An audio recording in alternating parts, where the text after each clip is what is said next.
finances, and the Port will strive to provide efficiency and continue to promote fiscal responsibility. As always, please contact my office with any questions regarding the budget as proposed. Sincerely, Menard J. Sanders, Executive Director, Blackman's Port Harbor and Terminal District. Prior to turning this over to the Port Comptroller for details, I would like to comment on the Port's year-end highlights. The Port paid off the millage that was adopted in December 2013, a year earlier than scheduled, a move that saved $116,000 in taxes and interest. I would like to thank the citizens and businesses in Plaquemines Parish for bearing this burden. It provided the seed money that enabled the Port to purchase its first major piece of property and fulfilled a major tenet of the Port's strategic master plan of becoming a major landlord port.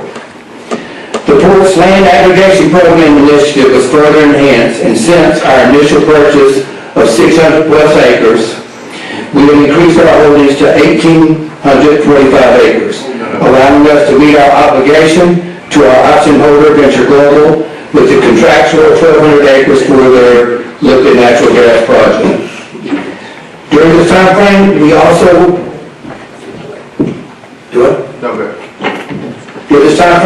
conducted a search to fill the vacated position of Deputy Port Director upon John Pennison's retirement. Paul Matthews from the Port of New Orleans was selected, and that move has proved to be a very prudent board decision. Paul has repeatedly demonstrated his value to the Port and confirms why he is so highly recommended. He's also demonstrating one of his qualities right now as to help set this up on the overhead projector.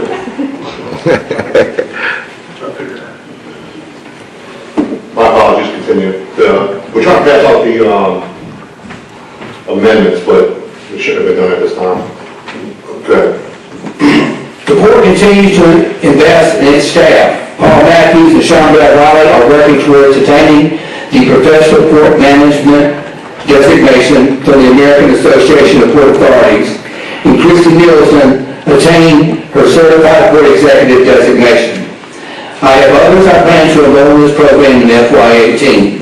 The Port has also pushed for continual professional enhancement education for its staff in the form of accounting schooling and advanced computer skills application that has assisted greatly in the individual accomplishment of staff members and contributes greatly to the overall efficiency of port operations. I would like to add here the efforts of our office staff made possible by Erica Brown in accounting, Brenda Lally, Roxanne Pacou, Cheryl Topano, Karen Warren, and Melissa Morrell. These folks are the heroes behind the curtain. Together they have ensured our crews are properly staffed, uniformed, and equipped. The actions within the Port are converted to billable invoices, and quite noteworthy, their follow-up has resulted in collections at over 99%. This is amazing, particularly in light of the fact when 94.5 plus is considered outstanding. Often overlooked are what I call the river rats, the boat crews on the river. These fellows are the eyes and ears of the Port. They are the face of the Port, and they're courteous and professional first look to our customers and the first order of bill origination to our county department. They are vital to not only the security of our Port jurisdiction, but also to our community, and work hand in hand with our sheriff in the Plaquemines Parish Sheriff's Department. In closing, I would like to return to the Port's vision. A vision statement, in its simplest terms, is what you will be when you grow up. I've often quoted the Chinese proverb, vision without action is a daydream, and action without vision is a nightmare. Vision directs actions, and actions direct budgets. Without vision, you're stuck in today or yesterday. With it, you're looking at tomorrow and 10 years out. As the Port moves towards the actualization of becoming the Gulf Gateway to the heartland of America, this will result not only in the build-out of the southern terminus on the Mississippi River, that is Plaquemines Port Harbor and Terminal District, but developing sister inland ports throughout the entire Mississippi River Basin, which comprises 60% of the United States population and is also the fifth largest GDP in the world. We have made major inroads to the ports of Memphis, St. Louis, and Kansas City that will result in MOUs, and we are speaking with the Port of Dallas-Fort Worth via a rail land bridge and plan to sign those MOUs. We also have in our highlights to sign MOUs with 7 additional inland ports in the Midwest. Thank you, and I will now turn this over to Sean Riley, the Port's Comptroller, to walk you through the port budget. Sean Riley will hit the wave tops, i.e. any item that is over or under $1,000 from last year's budget. Sean Riley. I will give a brief review of the changes, the significant changes from the 2017 budget to the new 2018 budget that we are proposing. And these highlights will include the proposed amendments that we've supplied. Let's go with the books that were given out, that was presented to us at the original council meeting, and then come back with the proposals. I don't want to, So you want to go over the because we haven't voted on items? proposed amendments. We have not, so you guys presented us with the 2018 proposed budget. That's what we're working on now. After you present that to us, then we'll go and vote on the proposed amendments. Okay. Otherwise, you can give us your pitch on the proposed amendments, and we vote on that, and either continue with that or go back to. Yeah, because we made some significant amendments. So if I review the proposed budget that was supplied, then there may be some questions that will basically be answered through the amendments, through the changes. All right, you guys gave every council member a copy of that ahead of time? Yes, sir.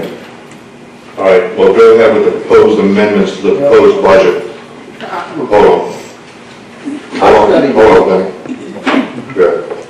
I studied the book, and I'm prepared to work from the book. Okay, that's Any fine. changes you want to make to the book, we will address just as we did in the council budget. We went through it and we talked about it. That's fine. Not That's, necessarily going to adopt your amendments that y'all have agreed on, that we haven't seen yet.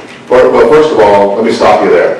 Nobody's agreed on any amendments. That's fine. Second of all, like you said, that y'all agreed on that nobody else has seen.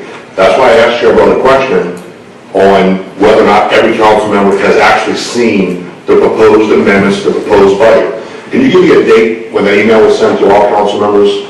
Do you know offhand? But can you confirm that all proposed amendments to the proposed budget was sent to all council members? Yes, it was sent to all council members and secretaries. I'll give you the date in just a second. So let me, Hold on, let me get you on the mic. keep me on mic. Put me on automatic. It was Wednesday, the 22nd at 8:47 a.m. Right, so let me just go back and restate my position, and this is my position. The chairman has the right to say what he wants to say. But I said that y'all have agreed on the amendments. Now, if he wants to put himself in that category with y'all, that's fine. But I have not seen the amendments that I agree on. You might have emailed them to me. I have not agreed to them, is what I said. Nobody in this council has agreed to it, to my So knowledge. why are you correcting me? I'm not correcting you. You told me that I agreed, you said y'all agreed to that. No, I didn't say you. I said y'all, Okay. meaning them, who are presenting them. So if you want to put yourself in that category, y'all, then go right ahead. But don't keep correcting me when I say y'all. You know, this is turning into a fight that you had just now over there over the camera. I'm here to go over the budget that you handed me. I'll accept the amendment, you can vote up or down on them as I see fit. And thank you for your recommendation, and that's what I recommended to the comptroller to do, is to go with the original proposed budget and then come back and discuss the amendments. That was my original recommendation. She wanted to go a different route. I opened it up to the table, you disagreed, you actually agreed with my recommendation to begin with, and I'm fine with that. So I have no problem going over the proposed budget as it was presented at the last board meeting. So that's what we're going to do, Jim, bro. We're going to go with this one, and then we'll go back with the amendments after. That's fine. Is that fine? Yes, I have those figures as well. I can do that. Okay, so I will start off with the revenue budget, the changes in the proposed budget. We had a total decrease from 2017 of $1,406,262, and that consists of the millage being dropped in the 2000. I'm sorry. Yeah, let us go with tab you on. Okay. Yeah, everybody has the budget book, just when you're referencing something, just let us know exactly what tab and what page. Yes, it's the detail.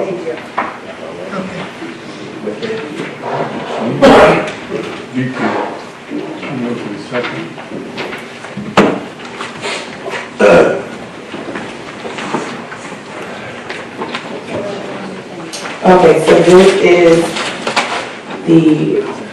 in the green tab, details, page 1.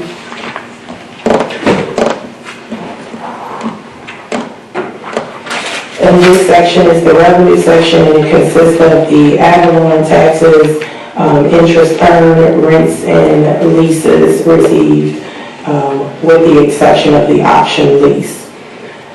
That has its own section. So in this section, between the Avalon and the leases, we had a net decrease from 2017 of $1,406,262. And that is due to the millage being dropped from the tax roll in 2018.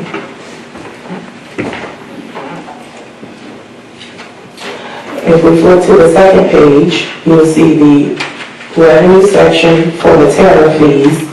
We had an overall increase to tariff fees of $842,000. That was basically after Mr. Matthews and I went through, we analyzed the current year. We recently increased security fees, and we're also doing a CPI adjustment at January 1st, and we're estimating an overall about 14 to 15% increase in revenues from tariff fees.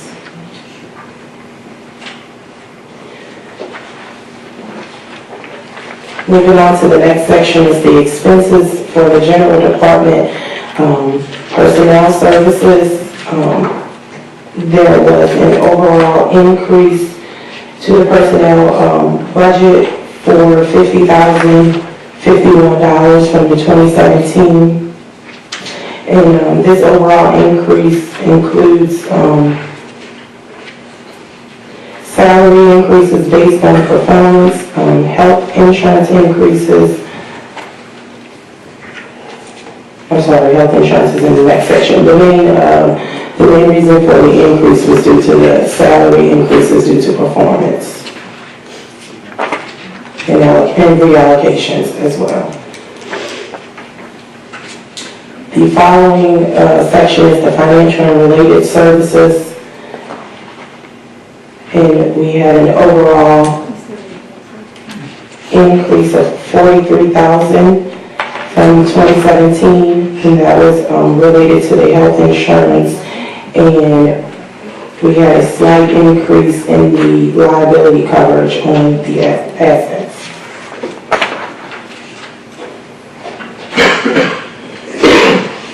The next section is the operating services and supplies for the general department. And that covers a couple of pages, starts on page 3 of the details, page 3, page 4, page 5, and it's totaled on page 6.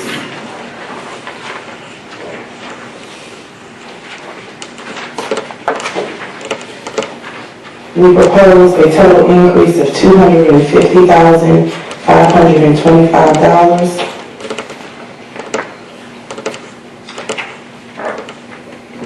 And that stemmed from a number of increases on expenses, operating expenses, and services. There was some increases to professional services, there were some increases to consulting and legal services. Those are the main increases. The capital outlay budget is followed on page 6.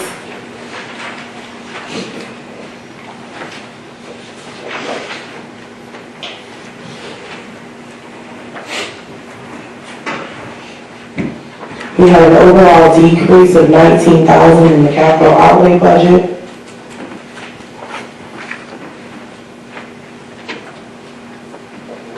And that was due to less improvements. And we also had a decrease in the bond interest expense because we are only scheduled to make one payment in April. So that was about a $43,000 decrease. Moving on to the Rescue Boats Department, which starts on page 7 of the proposed budget. It starts with the personnel services. We proposed a net increase of $136,661, and that consisted also of performance evaluations and reallocated positions. The financial and related services budget for the Rescue Boats Department had a net increase of $192,318, and that consists of the increase in the health insurance and a slight increase in the liability insurance premiums as well. The operating and services supplies for the boats department had in that one as well, strings over a couple of pages. It begins on page 7. It covers page 8, page 9, and it's totaled on page 10 for details. And there was a net $15,830 net increase to the proposed budget for operating. And that consisted of some increases to safety supplies and that was one of the main ones, just the safety supplies as far as increases go. Safety supplies in the boats and parts and supplies as well. So, the capital outlay budget for the rescue department, which is also on page 10, had we did not increase that budget from 2017, and that budget consists of basically any major repairs, the budget for major repairs to our vessels, and the budget for if we decide to basically purchase any additional vessels. We did have a barge project that we started in 2017 that we didn't complete. So the majority, the $150,000 in the capital outlay is for the barge project and any major repairs to the vessels that may be needed. Okay, the following budget is the budget for, the following section is the aviation, which is our helicopter. That is on page 11. There was no increase in the financial and related services budget proposed. And there was a net increase of $10,000 to the operating and services budget for the aviation, and that included basically maintenance and an increase in the professional services.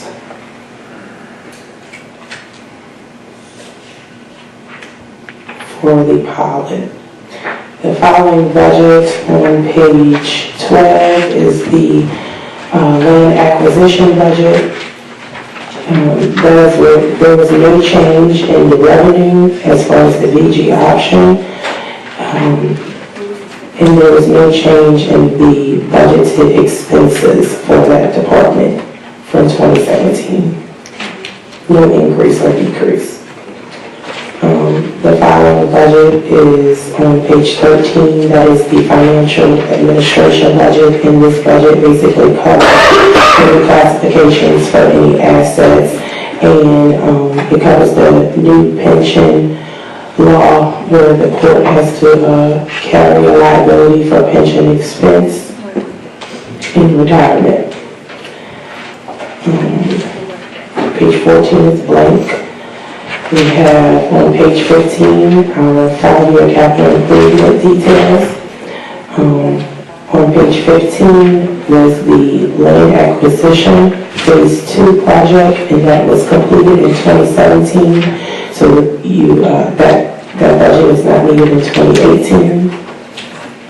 The following page was the culvert replacement project.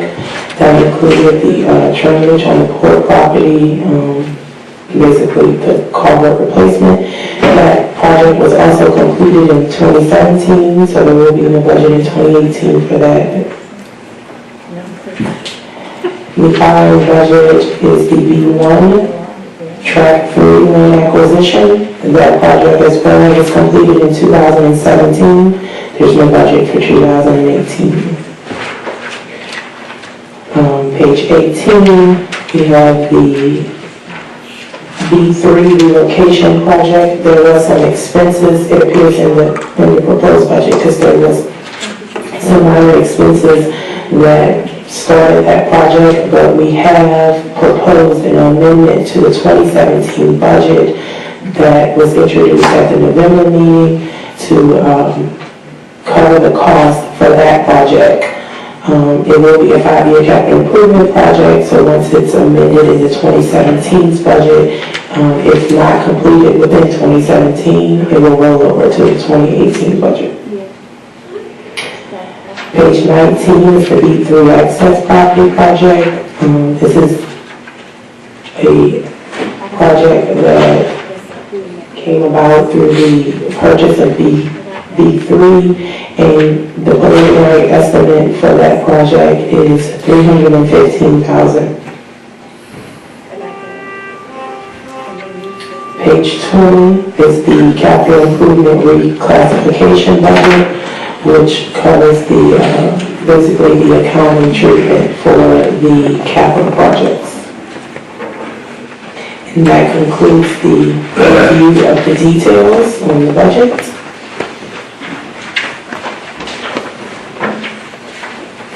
Subject to any questions, and I guess as the questions go, we can discuss the amendments proposed by the court staff. All right, thank you. Council members, if you would, if you want to speak, just queue in, and I'll put you in line. Mr. Russo?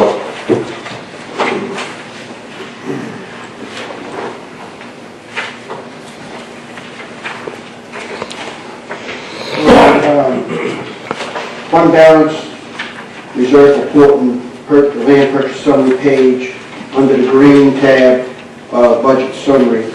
It's not numbered the page, but I was looking through here and I see that, for instance, in 2015, we had an ending balance of $4,352,000, and then we had similar revenues throughout the budget from 15, 16, 17, and 18. But in ending balances, I see that the transfer ordinances, for instance, in 16 was $5.2 million. Transfer ordinances in 2017 was only $580,000, yet we had similar revenue.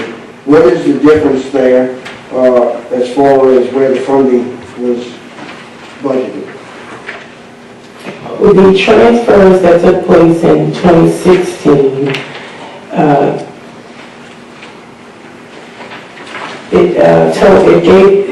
it was for the land acquisition of parcel 1 and 3. So there was a total transfer from, well, the beginning balance of $4,352,000. That's what we ended 2015 with. We transferred out a total of $4 million for the purchases, which gave us an ending balance of $252,000. We increased it by the 20% of revenues for $1 million.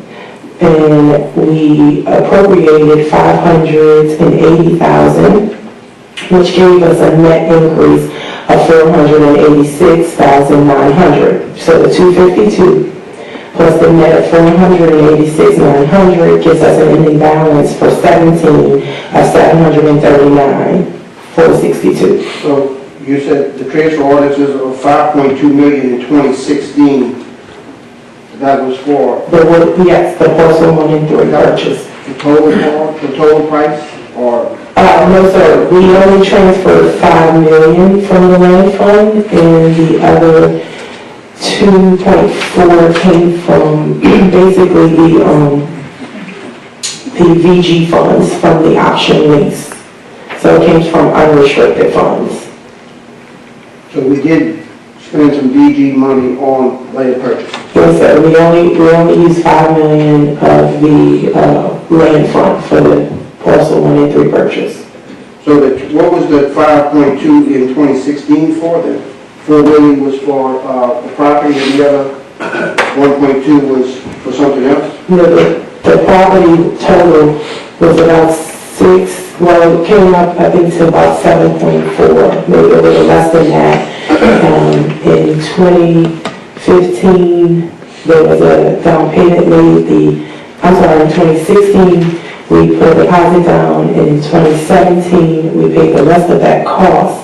But the $5 million appropriated was only a portion of the total cost for parcel 1 and 3. So then I go down to 2017, and I see we got 252 rolled over from 2016 with the beginning balance. We raised 5.3 million, and then designated revenue was 1.6, and transfer of ordinance was 580, but the ending balance is only 739.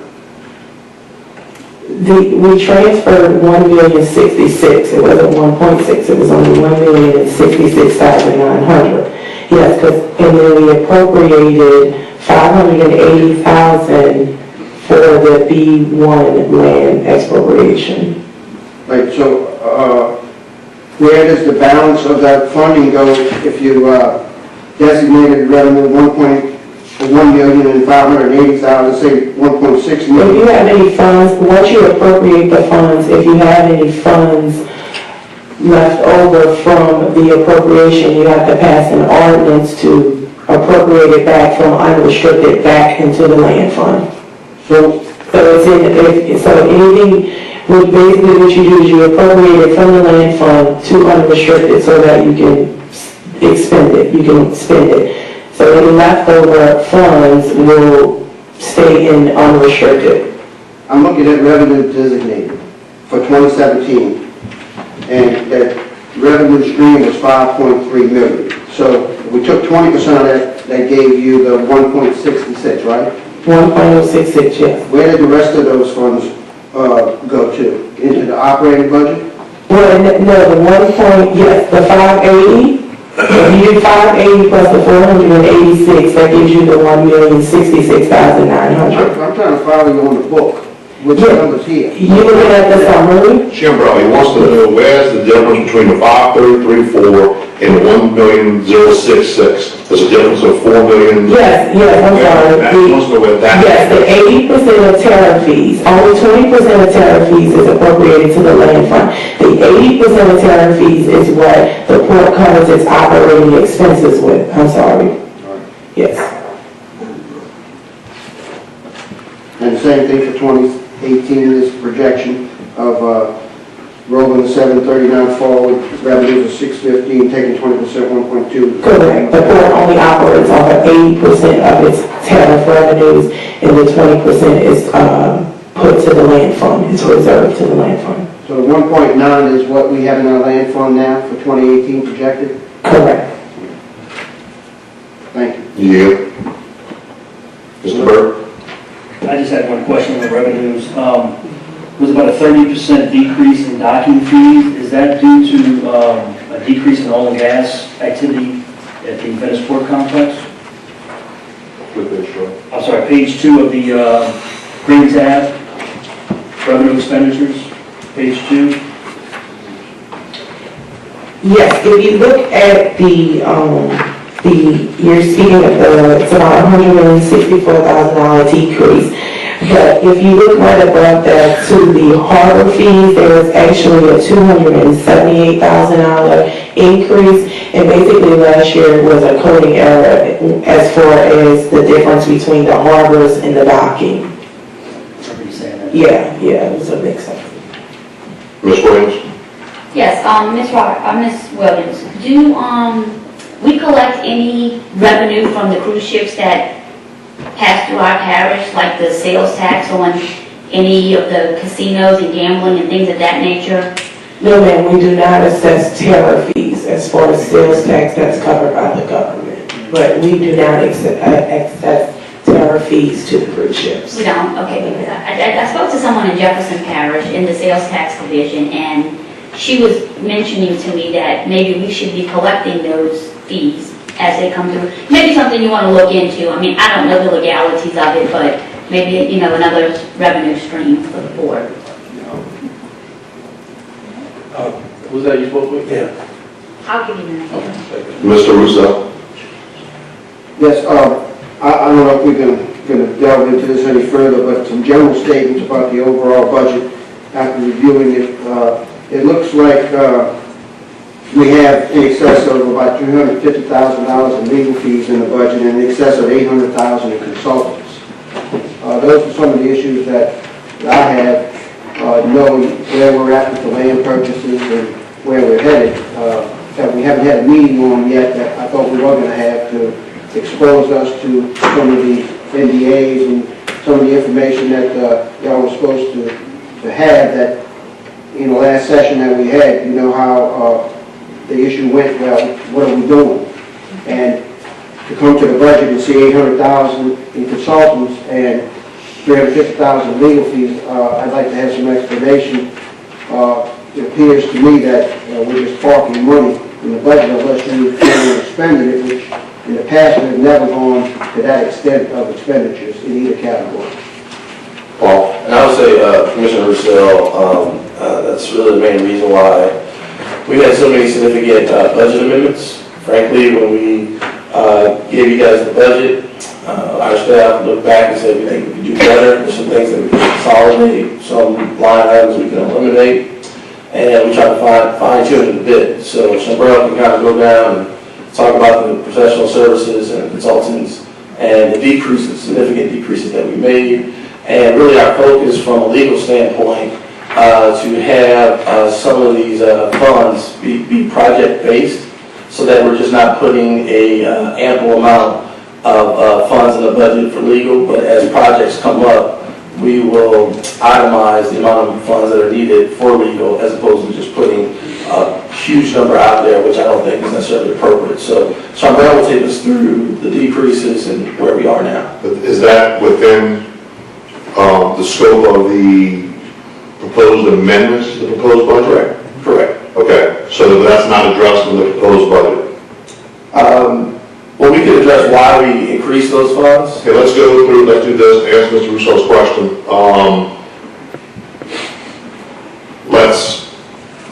Let's go to the consultants and to legal fees, and if there is a proposed amendment to those, bring it up at that time.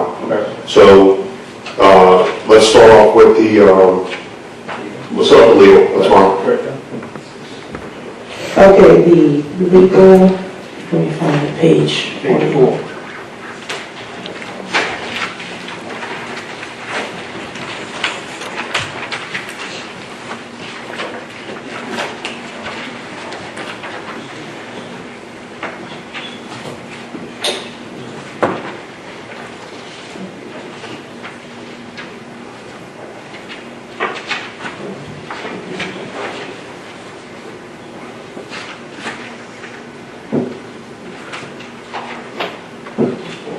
Let us know when you get to the page. Okay, so on page 4 of the details, legal support general 531-001, as far as the coding.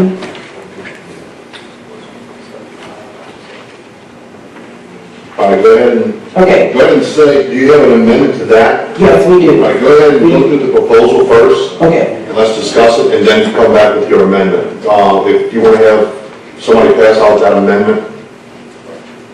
Just so we can look at the amendment, but just do it individually, don't pass out the whole packet. Okay, because they're all in the list. I did it by department. What do you mean? Like, so the, general department, all You the just give amendments me for general. whatever amendments pertinent to this particular item. It just makes it for, it's a little bit easier, we got a lot of stuff up there. She has all of them together, what she's saying. Well, you guys, that's fine. We'll make it work. Yeah, we'll make it work. That's fine. I just passed it out there as well. Excuse me, Mr. Chairman. Oh,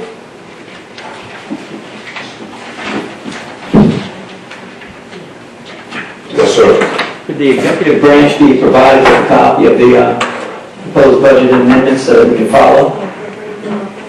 Sure, we have one.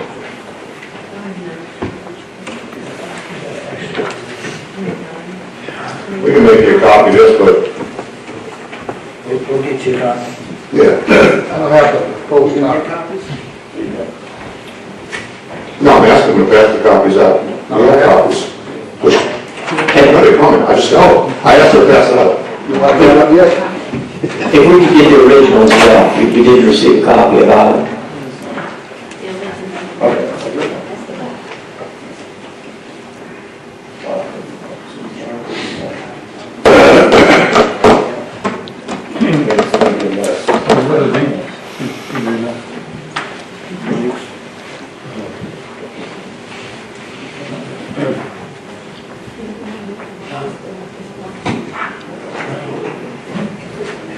I don't have the. Jim, get help them out, please. This isn't that hard. No, we don't have anything yet. Hold on one second. Hold on one second, guys. No, She need the whole stack. Yeah. They're all, just give them the one name. that's, They're packets. yeah, I don't want the whole packet. This is very simple stuff. Whatever you're talking about, that's the amendment I want. I mean, come on, guys. Third page.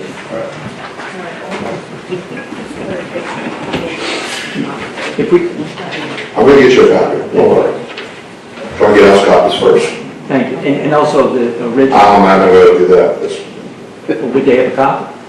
if they have one, you can have one, but not. I think they gave one of the other meeting. but- Exist. No, never received one. Director Take Sands. a 5-minute recess. Let's call the meeting back to order at 10:09. I think we all have the amendments, and that's going to be in a specific order, so we'll all have the same. Where's the president? You have one? Yes, I was requesting a copy. The executive branch has not received a copy of That the proposed budget? Okay. All right, sure, bro, we're going to go with the, let's start with, you want to start with legal or consulting? Hold on. All right, good. Okay, we can go through legal first, and then we will touch on professional services, and then consulting following that. Okay, we'll read through it in the proposed budget, Okay? and then let us know what the amendment is, and then what page of the amendment packet. Are we done? Okay. So the details, go to the details tab, and the legal services begin on page 4 of the details. In your amendment package, it will begin on the second page.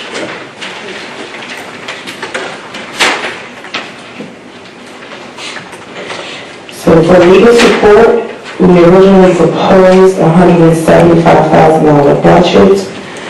If you go to the amendment package, we have an amendment to decrease that 175 by 75 to give us a new budget amount, 2018 original budget at $100,000 for legal services. Okay. Is that the only legal item, or is there another one? That is the only legal one.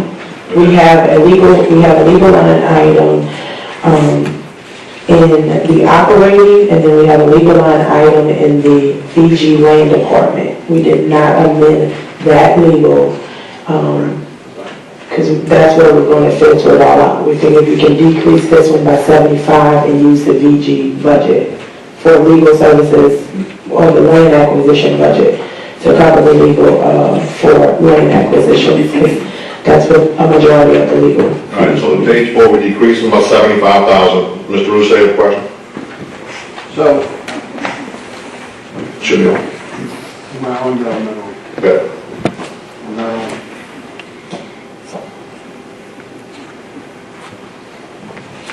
Good. well, thank you. So this $100,000 for legal fees is for what purpose? That is for the general legal budget, meaning any services other than land acquisition. So this is for Rathfarm? Yes, that's who we have a contract with for legal services. And this is going to be including any tariff issues? We have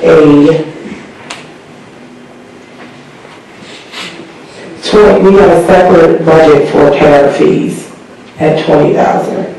At the end of the day, you know, I know you reduced this by 75,000. You still got 225 or more in legal fees in this budget.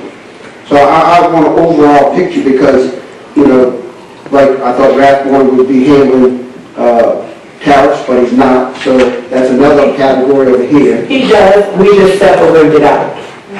So We do, not Ken Rathburn himself, but someone in the office under that contract handles the tariff issues on collections and things like that. So we separate that one out.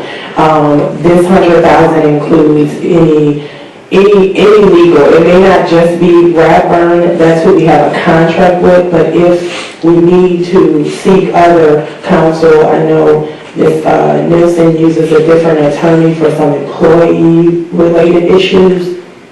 It's not a large amount, so we don't have a contract, but if need be, she would have this budget to use for those issues as well.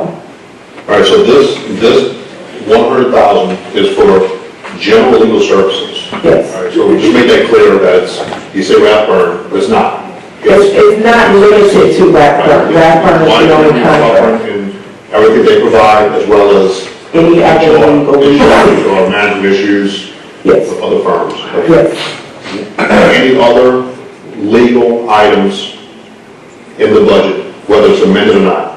Yes, we have 100,000 for general. We have 150,000 budgeted in the land acquisition department, and we have 20,000 for the tariff fees, and we have 50,000 for the B3 acquisition, B3 access project in the 5-year capital improvement budget. All right, what's the So word? it's a total of 320 in legal services. After amendments, yes.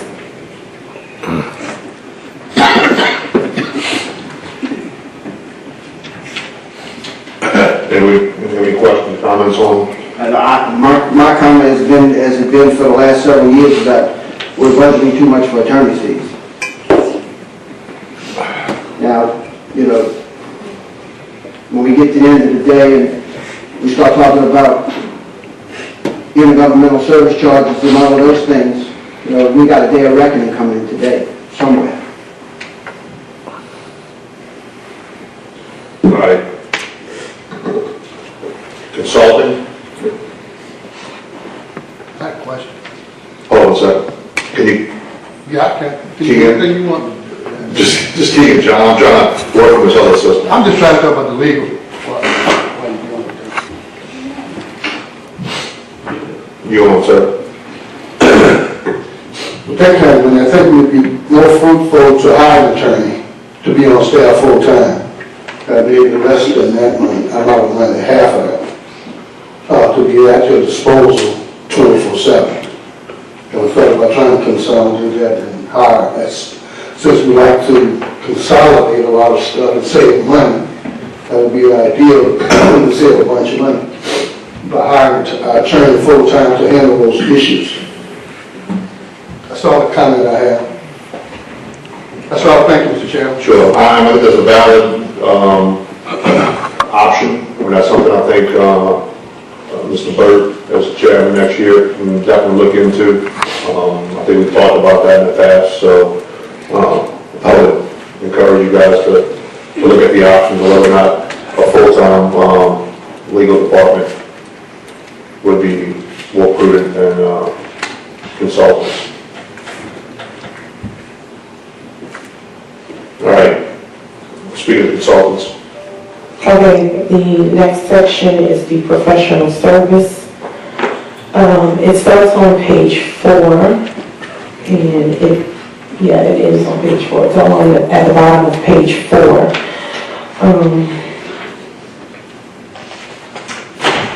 We originally proposed a $75,000 budget for planning and engineering services. We had a proposed amendment for that $75,000 to bring that budget line item down to 0. where's that at? What's your amendment? That amendment, I'm sorry, is on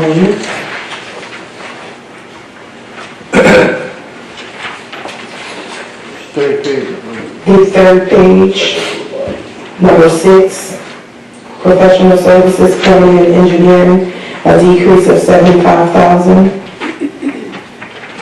And the new total will be 0. Okay, I'm sorry, if you flip to page 2 of the amendments, there was also an amendment to professional service general for $35,000 decrease, bringing the new budget to $65,000. That's number 8 on page 2. okay, so number 8 on page 2 is a decrease from a proposal of 65,000, I'm sorry, a decrease of 35,000. Then on page 3, we have a decrease on number 7, I'm sorry, 6, and also 7, of 75,000 and 25,000. I'm not following this pretty closely. What page are you on? Okay, I'm on No, details, page 4, which is towards the bottom. It starts with 532,001, right underneath the legal. It's professional services general, and it lists out all of the different types of professional services line items we have. The professional service general budget, 532,001, was proposed at 100,000. On page 2 of the amendment package, number 8, we are decreasing that 100,000 proposed amount by 35,000 for a new budget total of 65,000 in professional services general. And the purposes? Oh, good. Then purposes for this line item? The purpose for this line item decrease, we had incorporated some professional services that may have been needed for the land acquisitions in the upcoming years. So again, we decreased, we took that portion out, and we're going to use the land acquisition budget for professional services. And the 65 left over is our, it's the cost for like our auditors, external auditing, year-end audits, grant services. Okay, so the 65,000 is for auditing and financial. Okay, Yes, it's under general, correct? correct.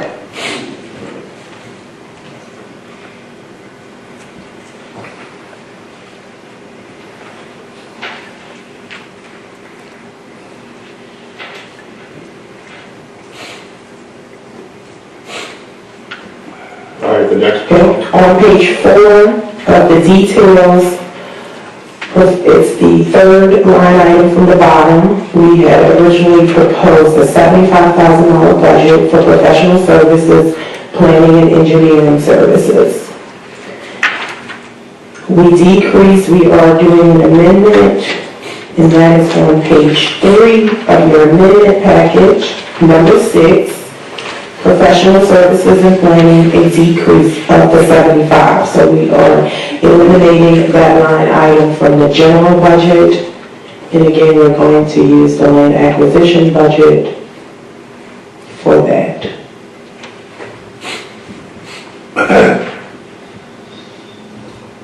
And last year you had 0 in there. Correct. We didn't have that line item last year.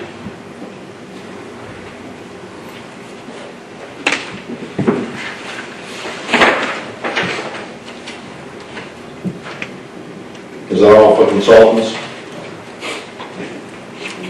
You have page 5, lobbyist, marketing, as consultant. I have, well, on page 4, the last line item, there's an amendment to the consulting engineering.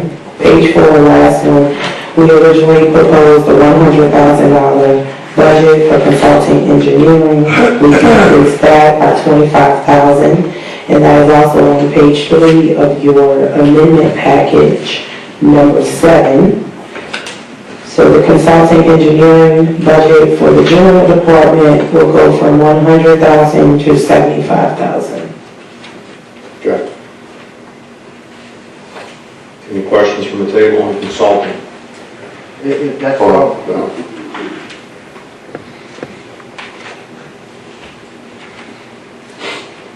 Is that the only amendment you have on the consulting categories in the budget? I got a total of 135,000 reduction for the proposed budget. Of 800,000. Give me what you get 800. Yeah. What you get, Cheryl? She's For saying our- 800,000. For our consultant, we originally proposed a total of $347. That was $100,000 in the consultant engineering, general department, $100,000 in the consulting engineering, in the land acquisition department, and we had $97,000 for lobbyists, and we had $50,000 for consulting, marketing, and PR. So that was a total proposed of $347,000 for consulting services. We had a $25,000 amendment to the general department, which gives us a total budget of $322 for consulting.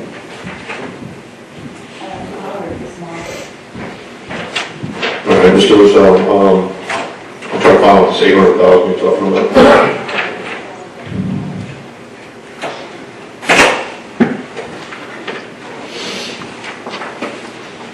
You go back to the VG land acquisition, you've got 1, 2, 3, 70, 420, right there, 420,000 in that budget. Which page is this? This is page number 12 Oh, what color page? of the VG land acquisition.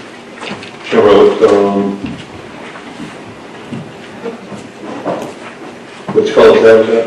That's in the details, It's on page 12, page, statement of revenues and expenditures, expenses. You got 150,000 there for legal services, which we just talked about, another 100-something thousand. You got professional services general, another 120,000. You got land appraisals for 30,000. You got consultant engineers for 100,000. You got a total there of 400. exactly, that's the 400 for the land acquisition. So that's what we discussed as far as the legal, we have 100,000 in general and 100, I guess the question is this, it appears in the budget that it's two separate expenditures, appropriations of funds. So I think what Mr. Russo is saying is that we have a total of 320,000 in legal and then 322,000 consulting. correct. And on top of that, we have an additional 400,000. Yeah, the 320 includes the 400 breakdown.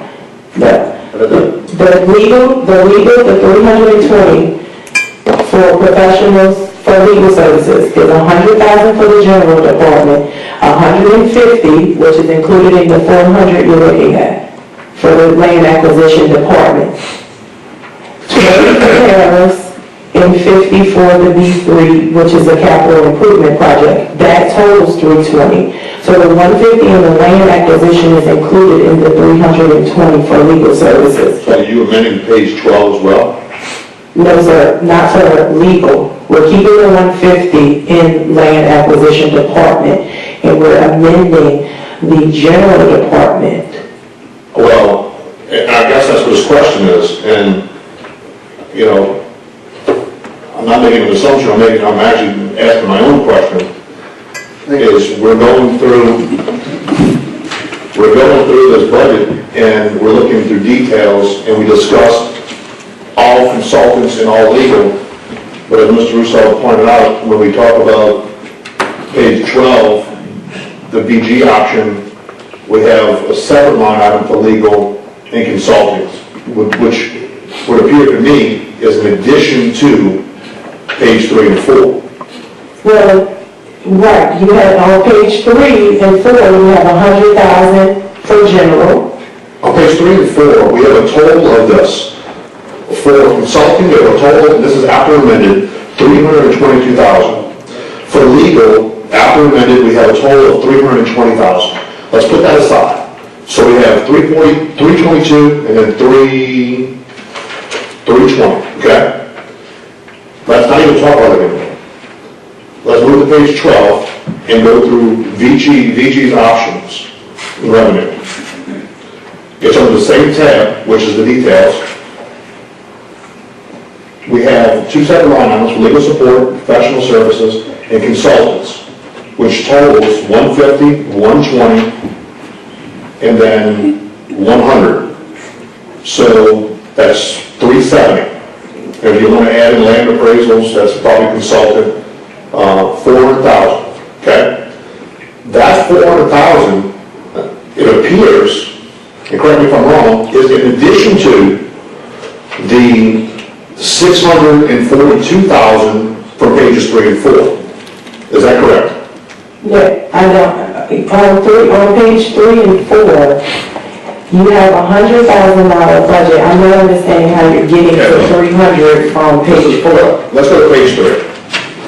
Let's not even do the amendments right now. Okay. Write these numbers down.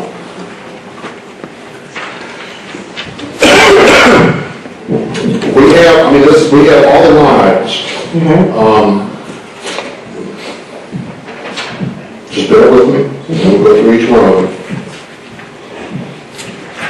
All right. 531.001. Yes. We have 175,000, correct? Correct. 532.001, professional services general, we have 100,000. Correct. You can put two separate columns, however you want to put it. If we do 534.310, consultants engineering, we have 100,000. And then that's the only one that will amend it, then we have whatever else is in there. So, you know, what's the total? What's the total, page 3 and 4 and 5 on legal services and consulting? Okay, so the three numbers you just called out, which is on page 4, Yep. the 175 is amended by No, 70. stop. Let's not talk about amendments. Let's talk about what the proposed budget is. I want two numbers from you. I want the total of all legal services on pages 3, 4, and 5. I want the total of all consulting fees on pages 3, 4, and 5. We're just going to break this down, very simple. The legal total is 395 in the proposed budget. Okay, 395 for legal. Yes. Okay. Next. And that includes Okay, no, consulting. consultant is 434, all time professional services. Okay, so what's the total legal? Total legal, 395. Okay, and total consulting. Total consultant is 347. And that includes the VG 150 for legal and the VG 100 for consulting.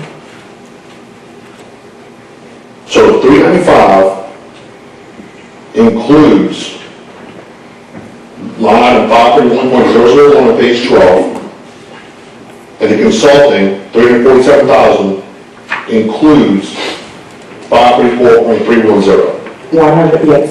Okay. So, I guess what the confusion is, we have two separate details.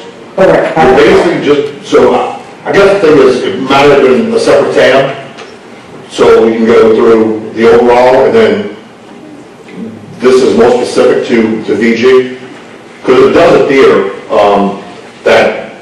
that is on top of this. So I just want to make sure, Mr. Russo, is that pretty much what you I'm on. Yeah.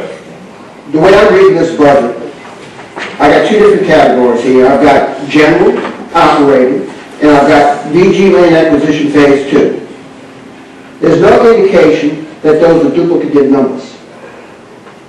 The operating services and supplies category, legal support, $150,000, professional services general, $120,000, land appraisals, $30,000, consultants and engineers, $100,000. If they are duplicative, they should be reflected in page 3 and 4 as well. It goes both ways. But it's separated by department. Okay, so you tell us So the 100,000 for legal in 2460 is for the services we discussed. It will be for general matters other than land acquisition, as far as legal goes. So the 150 that we have in the VG, in the land acquisition department, would only be used for the land acquisition issues. so they're not duplicative. No, they're not. There's 100 in general and there's 150 in VG land acquisition department. On top of what was read on page 3, 4, 5? No, 3, 4, 5 is general. That's the 100,000. Right. I'm talking, let's stop saying general and specific or VG. I'm talking about legal services, legal fees. Let's just use the term legal.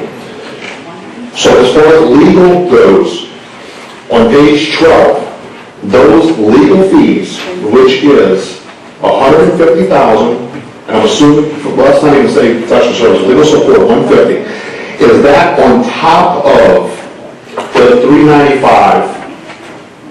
The 395 includes the 150. Okay, but in the budget book, and that's what's confusing, I think it's confusing a few of us up here, it appears that that is in addition to, because of the way it's spelled out in the details.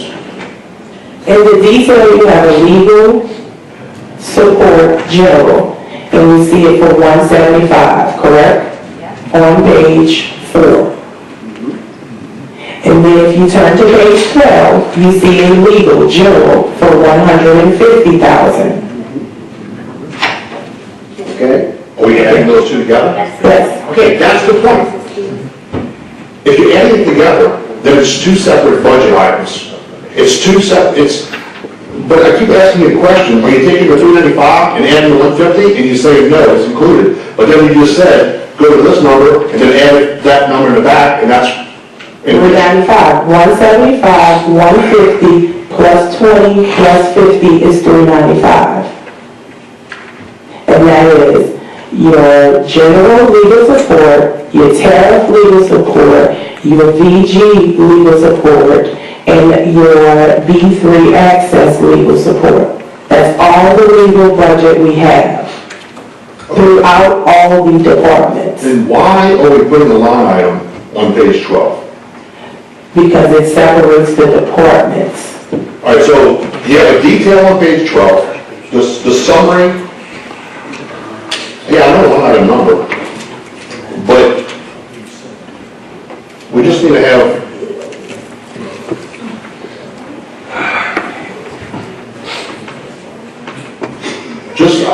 I want you to confirm with us, because I understand Mr. Russo's question, because I have the same question. Because I think we're getting a few different answers and maybe it's just terminology. So pages 2, 3, and 4 is a summary, right? 2, For 3, general. for general. And then page 12 is specific to Land acquisition. land acquisition. All right, we just want to make sure it's not It is. Mr. Russo. Chair, the floor is yours, sir. Thank you. Let me make this as easy as possible. Can you tell me how many dollars are in this book for consultants, total, and how many dollars are in this book for legal? Yes. In this book, through all of the departments, we have $395,000 appropriated for legal services. For consultant, in this book, throughout all of the departments, we have $347,000 appropriated for consulting fees. Well, that's where we've got a duplication that is confusing to me. When I see you have two different categories in the budget, you have general, then you have DG, and they don't basically balance. Because you say, in DG, you've got legal support 150, professional services 120, and then consultants another 130 for land appraisals. You're not adding the 120 in like in a row. You're not adding professional services and you're only giving them consultant and And legal. their act. Correct. I have a total for professional services as well. You asked for consulting. The professional services in that book total $483,000. You said 237 just now, but it's not. No, I told you consulting was $347. Professional services is $483, and legal is $395. They are all titled different and grouped different. And they basically are about the same, so we got about 800,000 in there, the way I look at it. Well, Okay, that's my opinion. So now let's go through the line items and discuss what each line item is going to pay for, and that might clear up the confusion. Okay? okay. It's 800,000. No, it's 1.2 million. You got it. Oh, with the legal fees, yeah. I'm trying to give them the benefit of the doubt. For professional services, we have economic impact studies, audit services, grant services, campaign plan, planning services for undeveloped port property, Now, going back to that, you said auditing and all, you told us earlier that that's funding me the $65,000 budget. exactly, which is included, you said you wanted to know what we're planning on spending the $800,000 on. No, I want it broken down because, you know, that wish list is pretty broad and those categories seem to be expanding. So earlier when we talked about the amendment from 100,000 down to 65,000, you decided not to ask for the $35,000 increase. In that category, you told me it was financial, for auditing and so forth, and I can understand that. Okay? Next thing you do, you got land appraisals here for 5,000, and then you got it in the back again, but I understand 5,000 for land appraisal is pretty reasonable. Professional services and planning, you zeroed out, but that was for what? 75,000. Correct. What was that one for? That's for the campaign plan and the planning services for undeveloped port property. So that, hold up, so that is for advertising, basically? HNTB's contract? They took it out though. They zeroed it out. Okay, I know, but I'm trying to get a thorough flow in my mind as to where these guys are headed. The LA 23 campaign plan and the planning services for the undeveloped port property, that will go through the professional services and the land acquisition, which is at 120. Let's just go down the line item. You know, for instance, I understand you took that out. Professional services support, the 150,000 implementation program. Is that for Trident? Correct.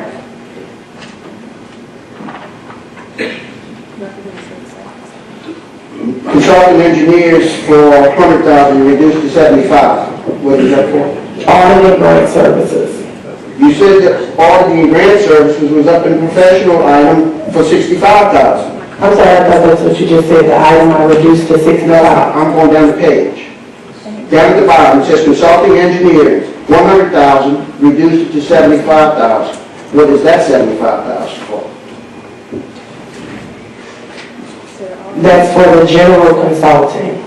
Okay, what does that mean?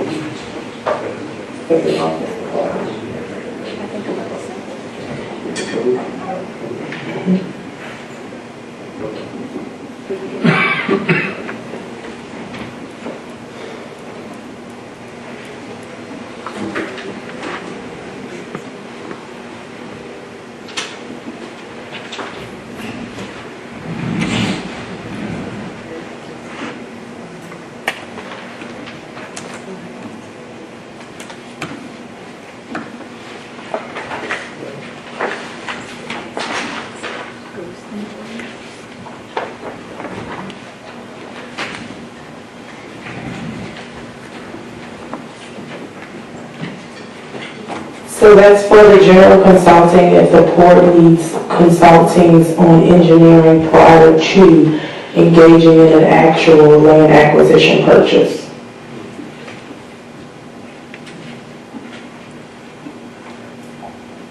Y'all have anything in mind, maybe?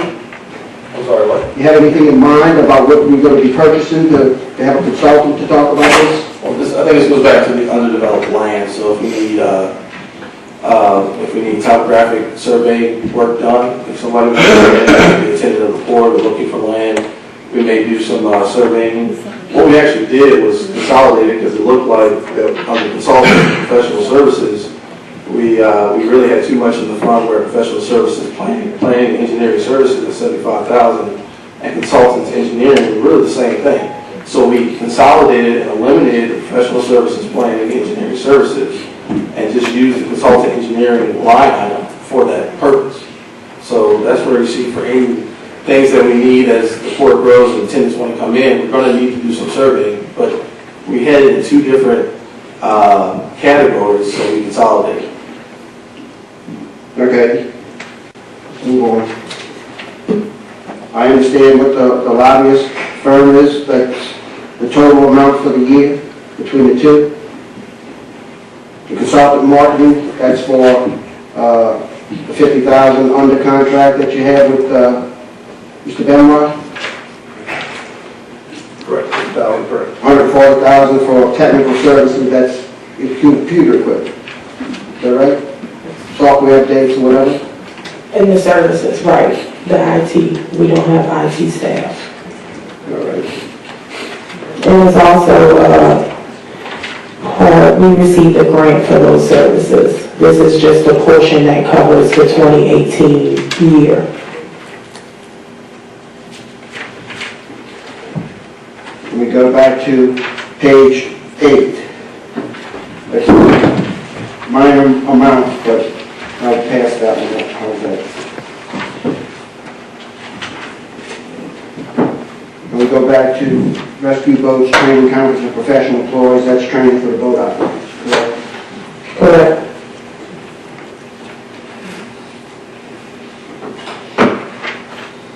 Now I'm back to page 12 again.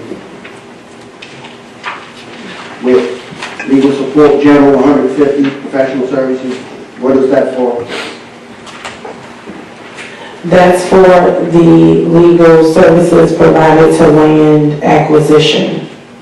And that- What we're trying to do is separate the cost for actually acquiring land, meaning already in the plan, versus any new projects or, if we go out and explore new projects, those costs will be covered in the general department versus the land acquisition, which is the cost that we plan on spending on what has already kind of mapped out in our plan.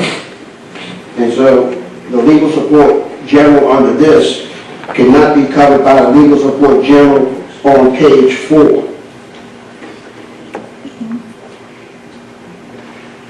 We think not.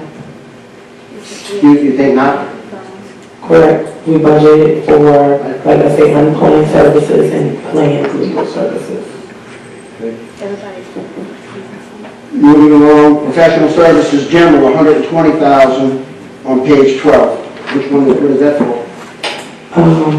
This includes our real estate fees and any other general services pertaining to the land acquisition. And that's not covered by any of the previous categories of 75,000 on page 4. No, the 75,000 on page 4 for professional services is the audit services and the grant services. That's in general professional service financial. At the bottom of the page, a little while ago, we have two different line items on that page. The bottom line you said was for surveying and land. You reduced it from 100 to 75. Well, there's an amendment pending. That's why I go back to, this is being monotonous to me. I'm going to have to give up and make the amendments, just blanket amendments, because the answers are the same.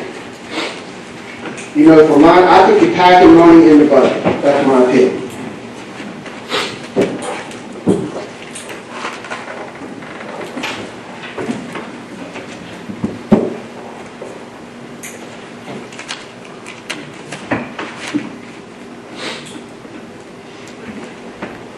All right, any other comments or questions from the table? Anybody in the audience have any questions? Well, I have other questions. Yeah, I'm just going through these legal and consulting items.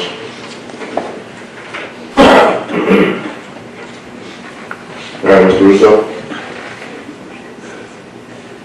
I'll go to the travel. Let's go visit that for a moment. Increase in travel by 20,000 to an $80,000 travel budget. When we only spent 40,000 the prior year, 52,000 so far this year, and now you're increasing by 20. Can you tell us why we're going to do another, we're doing $80,000 travel budget?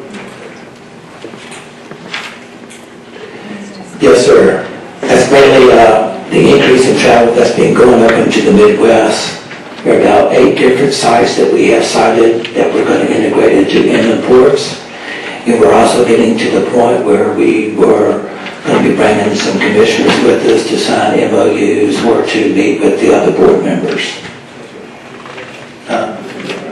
Right. Okay, and so, And also traveling for our employees for the PPM program. what about the training conference below, 15,000 increase?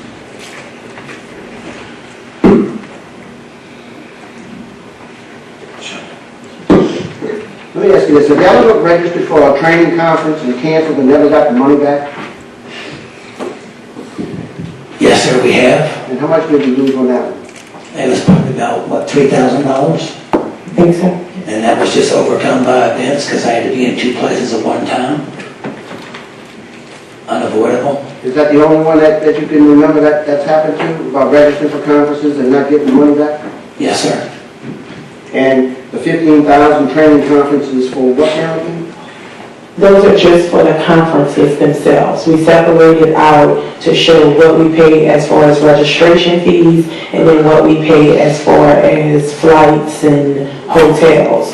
So the flights and the hotels would go under the travel, and then the training and the conferences would include any seminars and conference registration fees.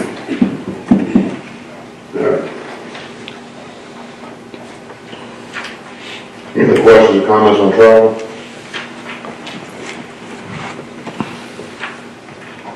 All right, you want to go through your amendments, your proposed amendments? Unless we have any other questions on the proposed budget? All right, with no more questions on the proposed budget, Chair Brown, go through the amendments, please. I think we have them in order, so you want to start with page 1? Okay. And we don't need a 20-minute description on each line item, just, Read out the pages. yeah, what are the amendments? Okay, so the first page is for the general department. First amendment is to the group insurance, health and retiree spouse support, surviving spouse. We had a decrease of $8,729 to a new budget of $0. Insurance, fire, wind, collision, liability, we had a decrease of $1,500, new budget is $1,500. Operating services membership dues, we had a decrease of 10,000, new budget 35,000. Communication, telephone, and internet services, we had a decrease of 2,000, new budget 8,000. Communication, telephone, mobile allowance, and we had a decrease of 900, new budget $0. Communication, data, wireless, internet services, we had a decrease of 1,000, new budget 2,000. Communication exchange email accounts, we had an increase of 500, new budget 6,500. Rental leases for vehicles heavy, we had a decrease of 200, new budget $0. Next page. Just, everybody can read the description. What's the total, in general, on this page, reduction? They're all reductions? We had a few increases, few minor On increases. page 2? Oh, I'm sorry, you want the total by the page? Yeah, page 2, general 2460, we have a total reduction of, Well, 2460 is page 1, page 2, no, page we got them in 3. order. You just read page 1, now we're going to page 2. Instead of reading every description, we can read the descriptions, they're in order. So page 2 of the packet that we have is a total reduction of 165, 75, 80, 76, 77, 79, 400. So 179, 400 on page 2 is a total reduction, correct? And you can see what the descriptions are. Anybody have any questions on those descriptions? Or why we made a reduction? All right, page 3. There's the descriptions. We only had one increase, and that was only for $300. That was professional service, janitorials. The rest of it was a reduction of 75, 100, 104, 105, 106,000. So page 3 is a reduction of 106,000. Mr. Chairman? Good. Am I on? Yeah, you know. I would just like to be clear that these are reductions from the ask. Right. These are not reductions from the actual previous budgeted amounts. Because the administration gives us ask, and those are pared down tremendously. That's what this is now, instead of the paring down of request. Of actual budget, it's paring down of actual request of increases to the budget.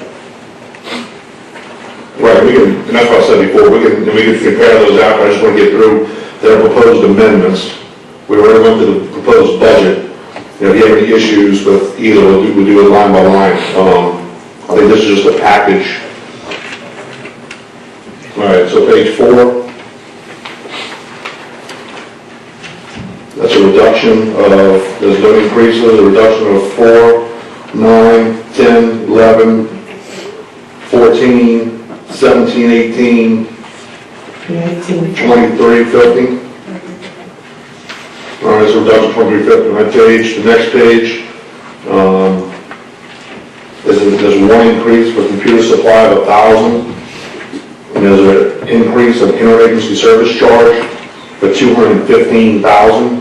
The rest of it's reductions from 5,000 and 3,000 to 8,000. And we'll get back to the interagency service charge in a minute. Let's go through all these amendments and then we'll go back to those items. We have reductions, 30,000, 6,000, 2,000, 1,000, 1,500, 2,000, 2,000. With one increase, the group health insurance of 8,729. Any questions on that? We'll move to the next one. We have an increase in group health insurance of 30,804. Two other reductions, 5,000, 3,500. A reduction 5,000 from asset reclassification. And then the final page, we have an increase of revenue for $195,000 reimbursement from PPG and raising state expenses. All right, so obviously there are two elephants in the room on these amendments. Let's just go ahead and get to it. It's not continue to mess around about it. If anybody has any objections to that, I want to discuss the interagency fees going out, and the reimbursement is coming in. Because you guys put a $195,000 amendment to be reimbursed by PPG. You guys have also had a budget item of $215,000 for interagency service charges going out. So in the proposal, you're adding in 215 going out, right, reduction, but then, I'm sorry, in the proposal you have nothing, right? You have nothing coming in, nothing coming out. Correct. Okay. So the first amendment you did was an interagency service charge of $215 going out to pay PPG. Correct. Right, that is based on what formula? We budgeted $200,000 last year.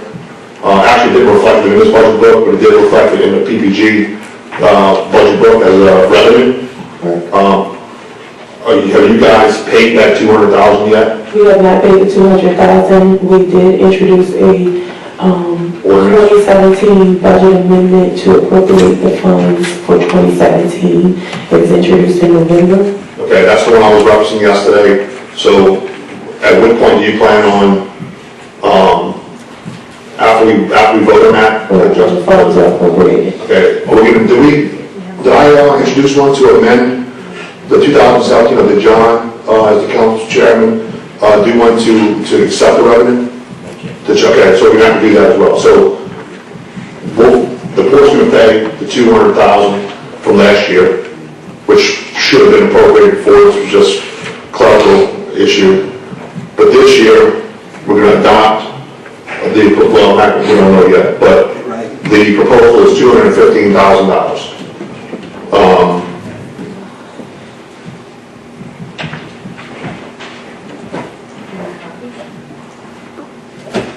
So Chair Bell, can you give us a breakdown before Ms. Sullivan has a question?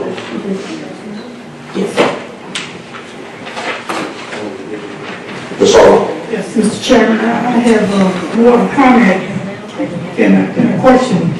This is why I think it's very insulting that the administration does not have wasn't provided a budget book for the port. You know, you're asking him to defend or interject the 215 recommendation or his position of the interagency fees, and he doesn't even have anything to step right before you. It's very insulting. I mean, I've been rocking with this throughout the entire process. I mean, I would hope the incoming chairman would be a little bit more respectful to the administration. I think it's just very insulting. Ms. Albert, Let me respond to that, because I asked to provide with a book. It's not my job to provide the president with a book. That's their job. I've asked him to do it. I'm not sure why he doesn't have a book. If he wants my book, he can have my book. But ma'am, with all due respect, you know. With respect, Mr. Bowe, I didn't indicate that you. I just said with the new chairman coming in, I wish he would be more concerning about the administration. I didn't say that you were negligent in your position. I was really speaking to the port staff and to the new incoming chairman. My apologies, ma'am. If he wants my book, he can have my book. Yeah, well, anyway, and while I have the mic, I just received a call. I have an emergency and I need to leave. But I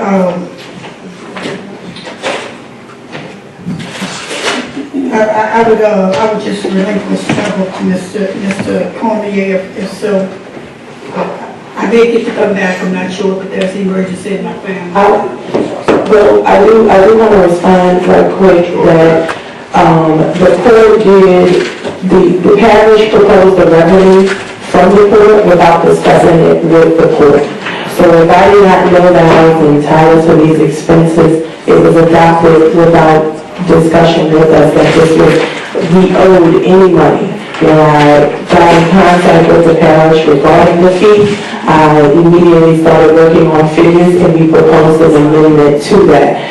We were not providing a parish's budget. We posted on our website, just as they posted on their website and all the required sites. But before this all on, I just want to clarify that And I do remember the conversations that you guys had with me, and Tommy can attest to this, but they have been in numerous talks and has shared both budgets with each other, Chambrell and Tommy and Rochelle's office. Is that correct? And you guys have been discussing the amounts of money and the amendments? It's just the fact that. Correct, that's correct. Across the audience, it's just disrespectful for him to not to engage and be a part of the process. But he wasn't, that's the thing, he wasn't part of the process, as I'm explaining. Tommy and Rochelle has had how many meetings? Yeah, but why wasn't he given a budget book? We don't provide each other with budget books. He doesn't give me his, and I don't give them theirs. We post them on our website. And you have access to them. That's something operational between them two if they want it. But the president was invited to every one of those meetings, and he chose to send a representative, so I mean, If I may speak for myself, Mr. Chairman. that, This is, the response there indicates the classic problem here of what has happened in the last couple of years. We have a scenario where the tail is wagging the dog. And this only began in couple years back in 2013, when the council that ran up the largest debt in the history of the parish also tried to segregate this government and divide this government. The charter is quite clear. This is one parish government. We're a consolidated parish government. And this district is no different than any other district in this parish, be it our levy districts or other special districts, our hospital districts and whatnot. And it's interesting, while I encourage the efforts to grow our economy in the parish, the big picture can't be lost, and I feel that it has been lost, in that we're one government, and that be it the Port Harbor Internal District, be it the levy districts, we're still one, and we need to act as one. And the games of playing shell games, it's time to come to a close. Interestingly enough, is that PPG, Plaquemines Parish Government, of which this district is a member, has been subsidizing, and it's in the name, Port Harbor and Terminal District. And this is a decision that this council has the power to do. You can choose to subsidize, and you can segregate, can't segregate, that would be contrary to the charter, but you can choose to subsidize a certain district, and you can choose to treat one district specially from others. But the big picture can't be lost, that in these times where we have to deal paying off a record high debt, in these times where we saw a consolidation of the fire service and the ambulance service, that for over 50 years, the finance department of Plaquemines Parish Government handled all these accounts payable for the poor, accounts receivable, finance, and all these other matters. So there's some, Mr. Chairman Black, you always talk about consolidation. That's one of the easiest areas to consolidate there. Now, I understand with all these land buying deals, maybe some people want to keep that information to themselves. But honestly, you run a report is what I don't want. So we're going to move on to the argument. If I may finish. There's nothing to do with the budget. It does, it most certainly does, because if I may finish, Mr. Chairman. If you have a problem with the way the board is governed, then you better. Are you gonna interrupt me? No, but cut it off. So there's no more comments from your side. We're getting back to the actual budget. Ms. Chambrell?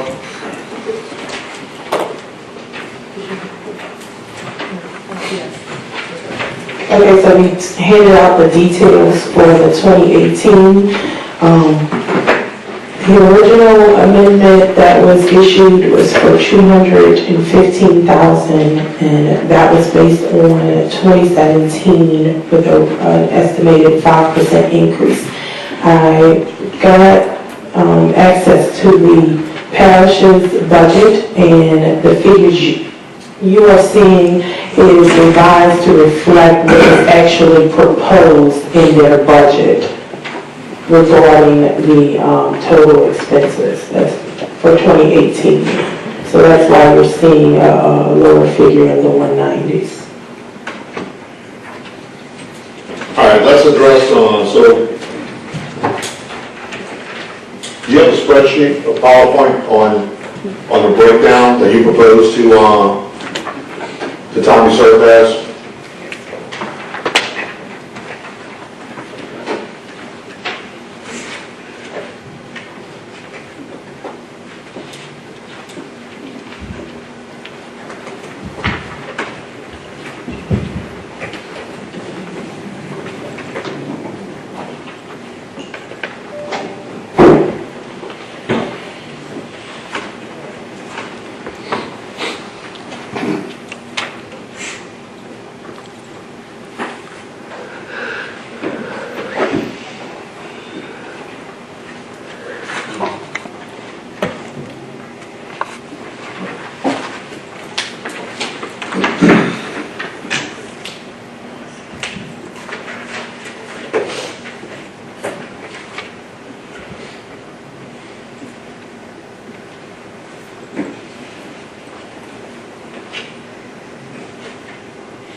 Ms. Williams, you have something? Just in reference to this, I just wanted a discussion on the CEAs as to why there's no charges, no reimbursements. I just wanted Chamber to kind of explain the reason for whoever handles the CEAs that are described here in the description, as to why there's no rates for the inter-service fees. Paul, anybody from that table can do it while she does it? Yes. And the reasoning behind Sure. With those, the CEAs, for example, as you see with 911 dispatch, 2013, there were CEAs done by this board that essentially said that any cost to the port or to emergency services from the parish, that each agency would cover their costs. That was agreed upon. And so we can provide you all with those CEAs as well. So that's why we had those CEAs So if y'all are references. calling 911, y'all pay for the fees and vice versa. And I would let Donald, as the head of security and vessels, talk about the cost or any emergencies that may come up, understanding the CEAs. In short, I think I'll probably talk about it. We need the mic now. Because I called a couple of weeks ago, and the judge was famous, so we just ready to go to see testing. Set the structure, I can hear me now. The fire department, for instance, that's one line item right there. The fire parish broke up into 5 districts. There's 7 districts. Each fire district is responsible for a fire in that district. They would answer the commander for that district. And when will it be? The port, if that fire was on a ship or in that river, it still falls within those 7 districts. We are the fire truck on the water So you don't know when to it provide those firemen, additional firemen, the emergency services to that vessel. No longer. In recent time, EMS refuses to get on our boats, have for years. So now I've been training my men as first responders, Can you give me a call? EMS, AEDs on the boats, Sorry. so we can get that individual from the water to the land side. So there's a lot of conflicts in here about, you got a CEA in place, and if it happens in Belchase, it happens in Passalutra. That's District 1. That's District 1's fire district to respond to. We've always responded to any emergency, any agency, state, local, federal, any fire district, and there's never been any charges back and forth. The party responsible for that emergency, it's a fire, tank fire out the river somewhere in the Venice area, they would replace our fuel and any agency involved, fire, EMS, or port. Our phone we may have used, things of that nature. Possibly overtime would be incurred overtime. So I'm not sure where these CA's been in place for years, and I can name on one hand how many times firemen have been on the boat in the last 5 years. Yeah, so we're providing a service providing water, security, harbor inspections, these things of nature.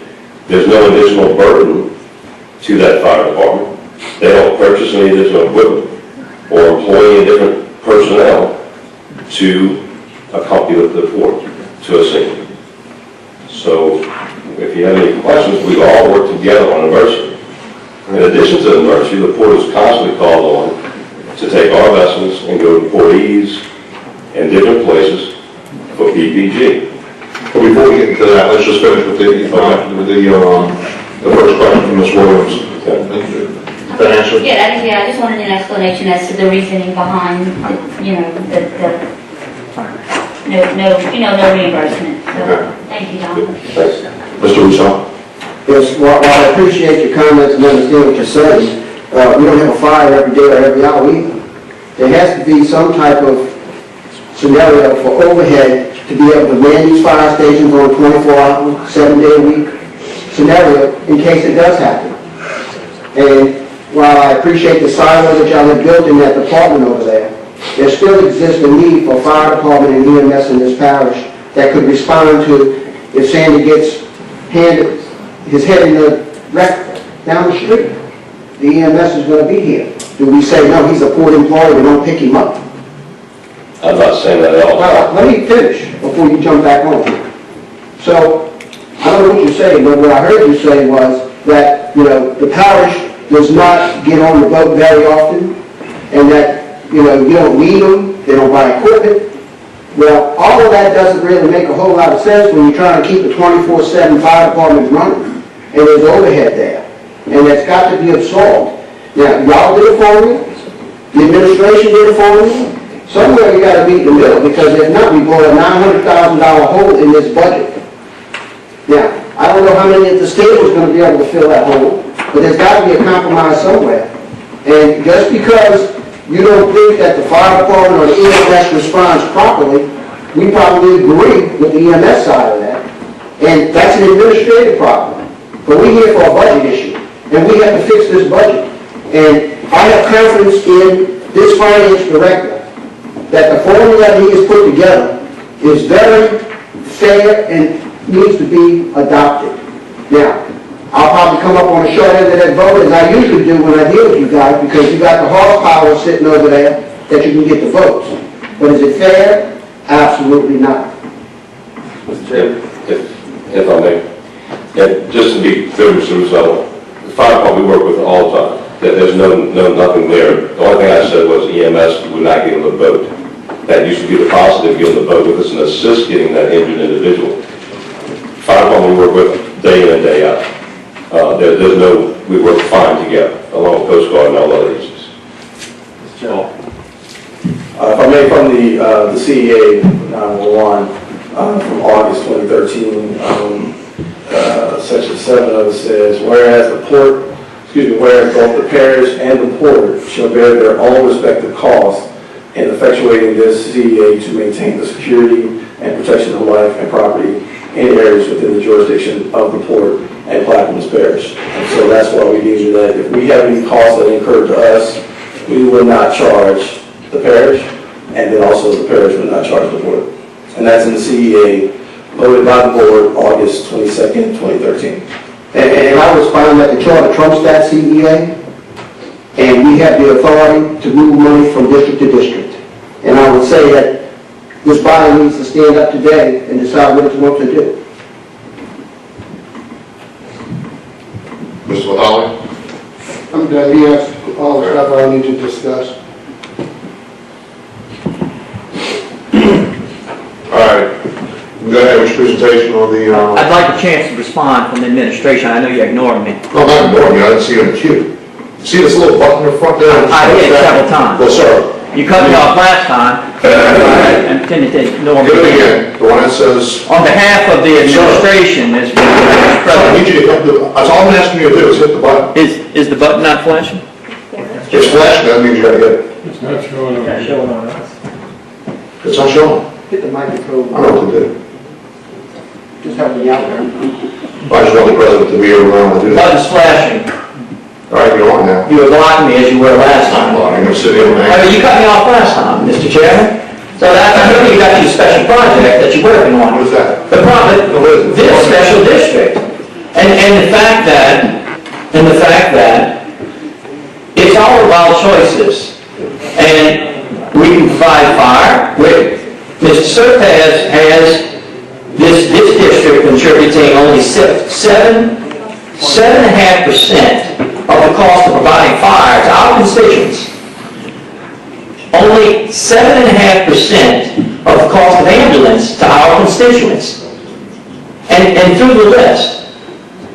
So, I'll add further, to answer your question, Councilman Williams, the CEA that was signed by about 3 administrations ago, arguably, I think it violates the constitutional prohibition against donations, because the parish government is donating to one of its districts.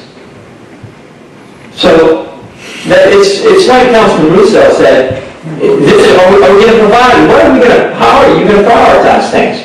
I mean, if you're going to park up all the resources, this is a competition for resources. You got fire, you got EMS, you've got recreation, you've got water, you've got all these other services, and you've got the port service. So it's all about allocation of resources, but don't be fooled by this artificial segregation that occurred in 2013. Because that's just what it is. It's artificial segregation. This is, we're one government. We need to act as one government. And we need to act, each of you need to act in the best interest of all our constituents. And look at the big picture of how we're going to allocate resources to provide services such as fire, such as EMS, such as water, such as recreation, and such as port. No one's against the port. But it's one district within this government. And I just simply request that we keep that in mind, even though we call special separate meetings for this district, and we don't do it for other districts, like the levy board districts. Just please, let's act as one government here. Thank you. Any other comments from the table? All right, you want to go back to the presentation? Okay.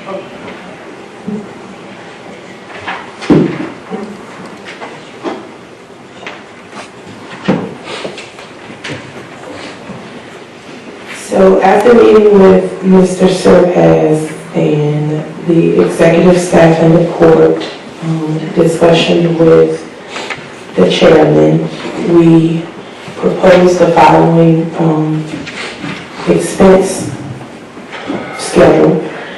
And the 911 services, like we said, is covered by Port and Plaquemines Parish Government CEA, covering emergencies.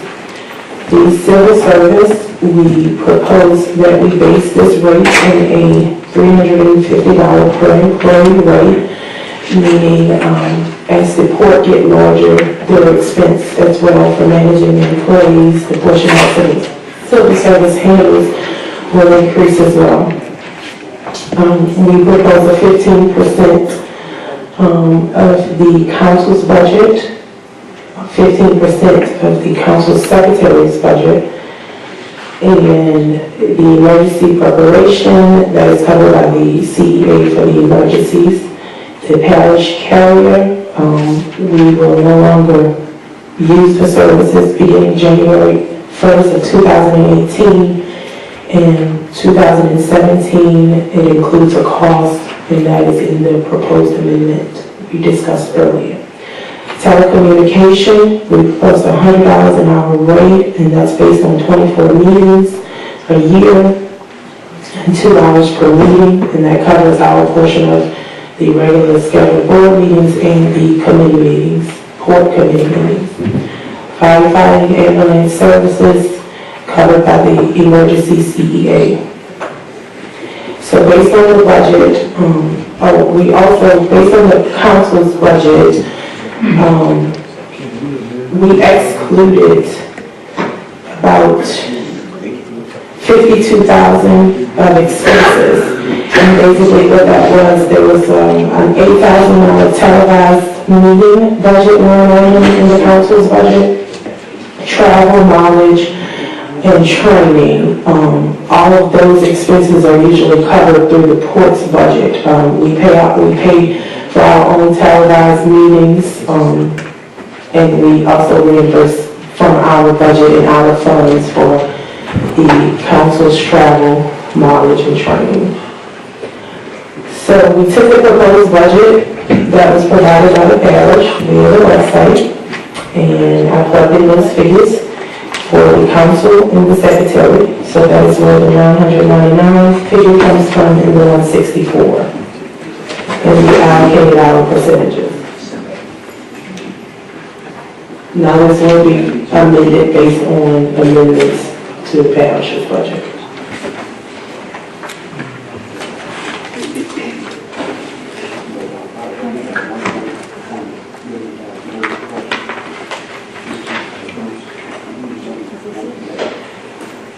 We have an amendment for $215,000. We're proposing the 194 based on the budget for a $20,000 difference.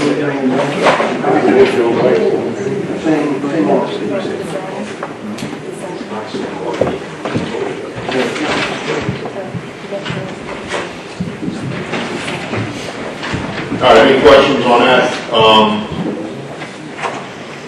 If not, we'll move to the other elephant in the room, which is expenses put out by the port.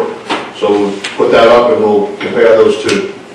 And this is the last page, amendment item.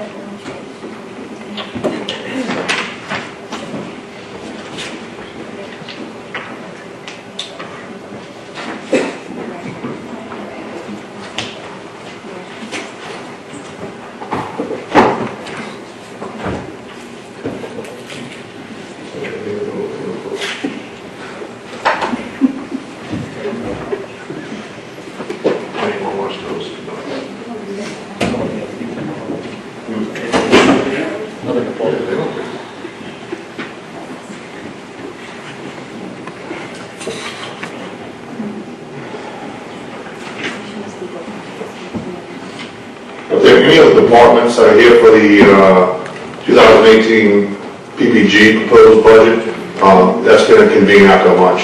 This is going to go probably through lunch. So I don't want to hold you guys up. Unless you enjoy the entertainment.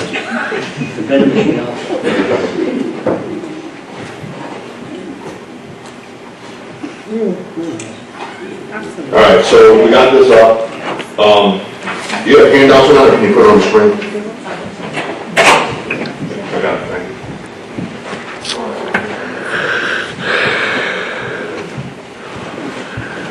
All right, this is the last page amendment. An amendment packet that was given out.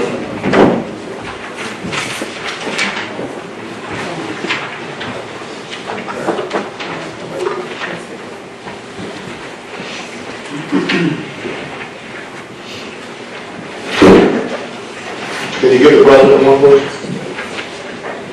It's a lot. Is that only 9? I don't know. I just want to give the president. There should be an extra.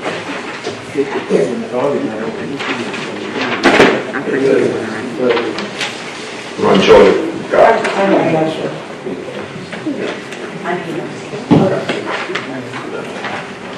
And that one's front and back. It's the same. Before we get started with this presentation, let me just be clear real quick. You know, the president and I had an exchange, and it's for one purpose. This is a proposed budget. These amendments are proposed amendments to the proposed budget. Nobody on this council has voted. So before we yell and scream at each other, let's try to be civil and have a discussion. I'll do my best as well, because these are proposals. Nobody's made their mind up. I surely haven't, and I can probably attest to all my colleagues that they haven't as well. I think we have a lot of work to do in the next, hour for this this budget, so I would ask that we just have some civility here and go through this presentation, because this is probably not going to be with us. Ms. Williams, hold on. Okay. I'm sorry, I just wanted to revert back to the inner charges, or we can go through this first. I want Mr. Robichaud to come up and attest. Yeah, so let me just tell you my plan of action, what we're going to do. We're going to go through this, which is the opposite of what we went through. What we just went through, we went through multiple things. The proposed budget, the proposed amendments to the proposed budget. Then we went through the proposed expenditures from the port to give to PPG. Now we're going through the proposed revenues from the port, from PPG to the port.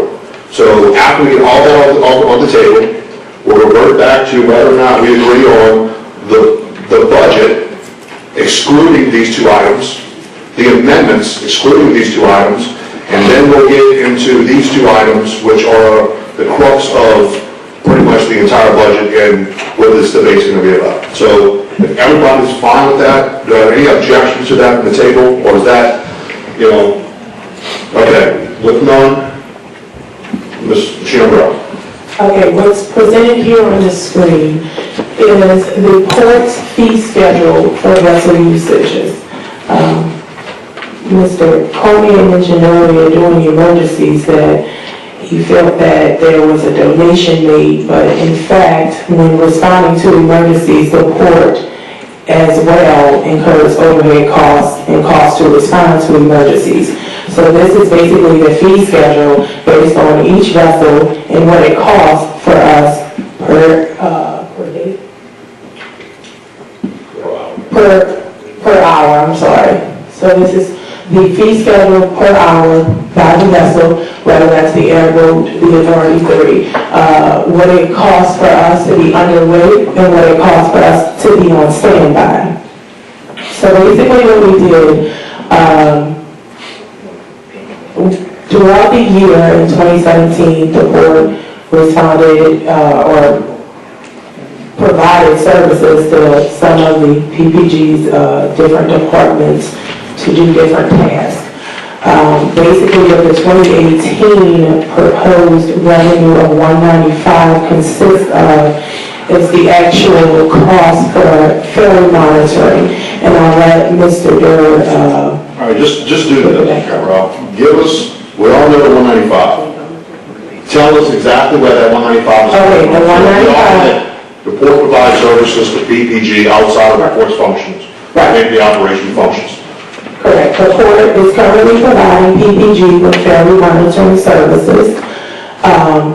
We have a $22.57 rate per hour for those services. We multiply that by 24 hours, so it's $541 a day. Okay, let me ask you this. Are they solely providing ferry monitoring, or are they doing other duties?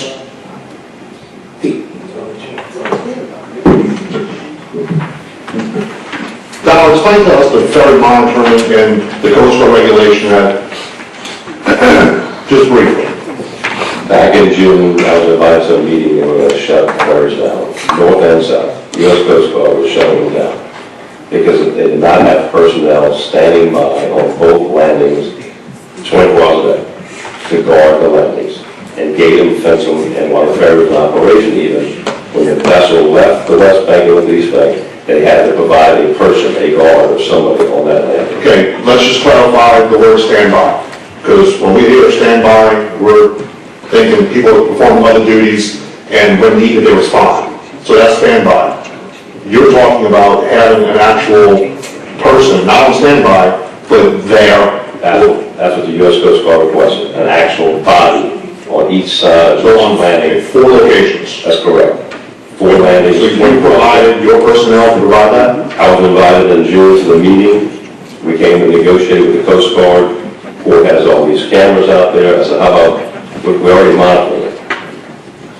We had access to, the key word was, the Coast Guard got us on, we have people who have access to monitor. Do you have anybody monitoring? So all the port was required to do, opposite stuff from the ferries, is just monitor CCTV.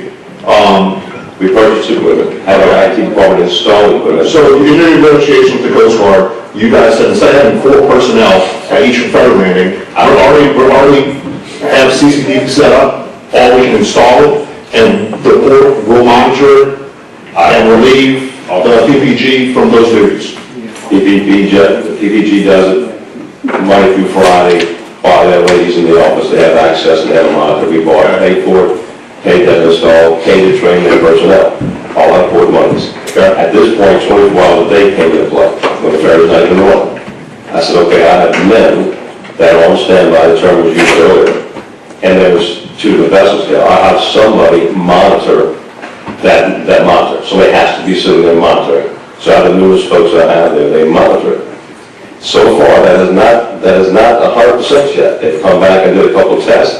If they don't like the way it operates, they're still coming back and going to force PPG to put people on those landings. So who's taking the lead with the discussion with the Coast Guard and the captain of the port? You or PPG? Joe Horton with the ferry department. That's who engaged. So Joe was asking you for assistance in providing the monitoring. And we came up with a deal at the meeting that said, well, I'll put a monitor at our dock, put a monitor at your dock, let's see how that works. Coast Guard signed off on it initially. Now they're kind of iffy about if they like it or not. They're going to come back and test us. That's what it boils down to. Okay. Anybody have any questions on ferry monitoring? And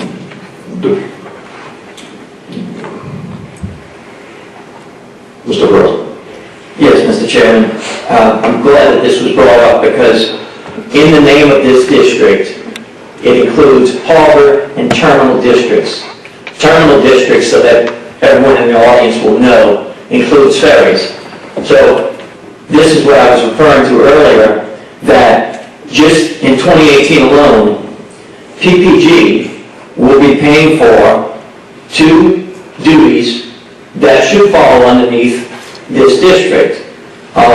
In terminal district, i.e. ferries, we're going to be paying over $3.9 million, and in harbors, it's over $500,000, to the tune of $4,669,703. That's just 2018.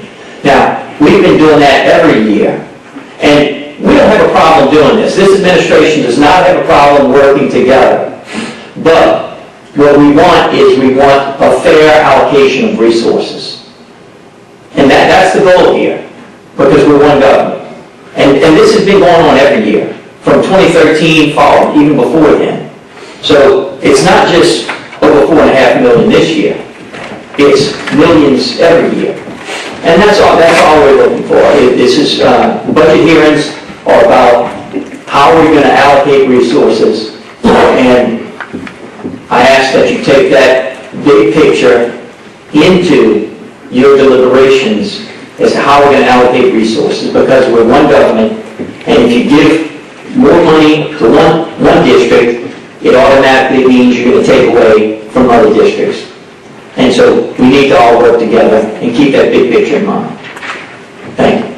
All right. I want to have the port respond to that, Mr. Russo, unless this is on the same topic. On the same topic. All right, go ahead. The monitoring, Well, good. the monitoring that the port is doing now, did you have to hire extra employees? We have not hired any extra personnel at this time, no, sir. Thank you. All right. Paul or Sandy, I mean, you guys are port professionals. What is your interpretation of Port Harbor and Terminal District in regards to the president's statements, whether or not a harbor, a boat harbor, or a terminal ferry should be responsibility of the port? Well, the title, Plaquemines Port Harbor and Terminal District, is the title in the state statutes that creates us as a state entity. So the name could have been Plaquemines Port, the name could have been Port of Plaquemines, it just was deemed as such. Also, with a ferry for public transportation, That could be owned by a port, that could be owned by a municipality, that could be owned by a private company for that matter. And we could just look up river and it's operated by municipalities. That's pretty much standard. That they could be operated by other public agencies, that has happened before, but it all depends on the establishment of who operates it and who owns it. So even if our name has the term necessarily harbor or terminal or whatever you want to call it, the fact is we are a state agency separate from Plaquemines Parish government, which is a separate agency, which we just so happen to have the same members on our separate boards. So for that matter, I just want to clarify with the President, if I may, Mr. Chairman, that we are separate state agencies, and who has a harbor does not necessarily is determined by what's in their name. Mr. Russo? Are you familiar with the Monkey Island ferry? Are you familiar with the Chalmette ferry? I am not. Well, let me tell you, they're both state agency owned and run by a state agency, which is what? The Department of Transportation. Okay. Both of them are owned and operated by, now, the Chalmette's no longer, it's a private contractor now. Right, that's what I said. But they're both owned and operated, they're both owned and operated through a contract on the state itself. Now, to sit over here and argue that only municipalities can operate ferries, Did not say that. That's One more time. I said municipality or state agency or private company can operate a ferry. and you also, The argument was from the parish president that because we have harbor in our name, therefore we should operate the ferries, and I said, that's not necessarily That's right, you have the floor. true. Let's try to clarify, I'm I sorry. know, but we got a system here, one at a time. They interrupt me all the time, and I don't appreciate it.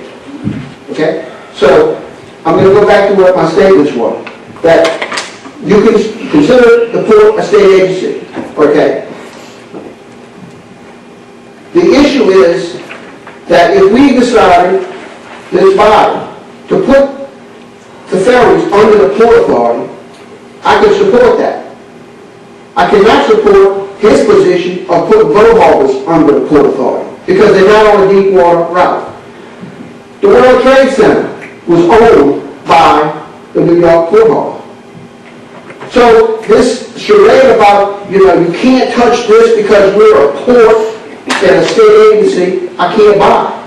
Now, I can't buy his argument, but I can buy the part about putting these ferries under the port. Now, developing the port in this silo does no benefit to the government as a whole. And we've gotten to this point now where, we're talking about guys sitting on the Port Authority boat who've been sitting there for 20 or 30 years, all of a sudden now wanting to charge us for monitoring the ferry. You collect harbor fees, port security fees, up and down the river all day long. You increase them every year, this year by $800,000. That's something that this government doesn't have the benefit of. Now, if y'all refuse to work with this government, eventually this government is going to merge and consolidate you back into this administration. And then you're going to have a new hat to wear, either here or down the road. So, all of this me stuff has got to go, in my opinion. We are here to work for this entire parish, for this entire district. We have 9 people here who serve as the Port Harbor Terminal District. To sit there and preach to these 9 people and tell them what they can and cannot do is not the way you're going to win. Now, you're winning right now because you have the 5-4 vote split. That may change. Because the reality of it is, if we don't sit there and solve this problem, Mr. Roy's going to lay off half his fire department over there because he doesn't have the money to pay it. And then we can say, we're great. We can travel. We got $80,000 travel budget. We got $800,000 for samples. We got $200,000 worth of oil fees. But the government can't provide fire service. The government can't provide EMS. That's the problem in this room. Mr. Chairman, if I may, a couple of things. We were asked by PPG to help with this ferry monitoring situation. We were not aware of it, and we were asked to assist the issue that PPG had with the Coast Guard, and we were willing to help as Donald laid out. And we also provided a solution to the problem at cost to the port.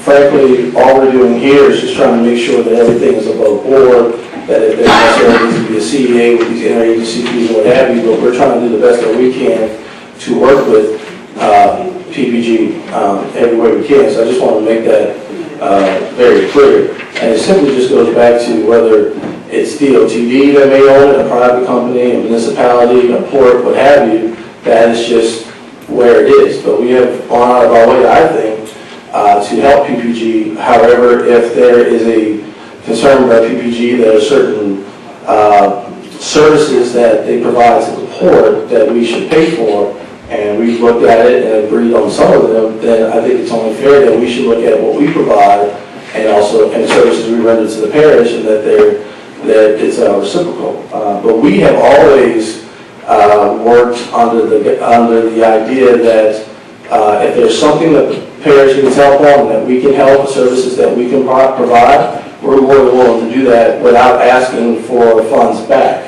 But this was introduced to us, and so we're just trying to make sure that everything is even keel, everything is above board, and everything is equal. So that's why we presented this revenue. All right, thank you. Mr. Gino? Yes, I appreciate whatever y'all doing, but we gotta work together. Absolutely. We are the only parish county that owns the ferries. We've been in debt for $4 million for years. Every year, $4 million. And someone is gonna have to get together and work together for us to get out of this debt. Now, DOTD don't wanna take these ferries. So we are responsible for these ferries. It's not our fault they're sitting up here, and it's not your fault they're sitting there. It was a burden put on us years ago. So we're gonna have to work this out. I don't care who or what, we're gonna have to work this out to straighten it out. Whether y'all, us is y'all is us. So we're gonna have to take care of this. Thank you. Go ahead, Mr. Burt. I'll just follow what Mr. Juno said. Great point, Mr. Juno. I'll just refer back to oil and gas revenues, and I think we have an opportunity in front of us as we develop this port to cover those shortfalls. All right, with that said, this is what we're gonna do. Take out the last page of the budget amendment, the amendments, the 195. This is the last page. This, the only thing is the reimbursement. Does anybody want to offer this amendment? Do I have an offer? The entire package? No. Oh, Stay on the last page of the packet. This is the amendment to the proposal. Does anybody want to offer this amendment? Anybody want to? Hold on. Good. This is the amendment for reimbursement of the PPG interagency expenses, Yes, sir. and this is to go So hold on. to the port. Now, hold on a second.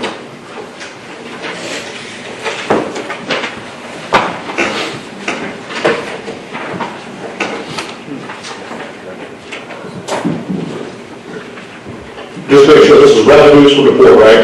Yes, these are revenues from PPG, $195,000 to reimburse the port for expenses. Does anybody want to offer this amendment? Does anybody, trust me on this one?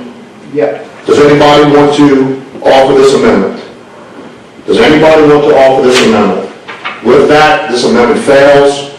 Move on to the next item. Now let's go to the expenses. You want to go back to the previous slide on the expenses? Now let's, well, first of all, let's do this. Are there any items other than on page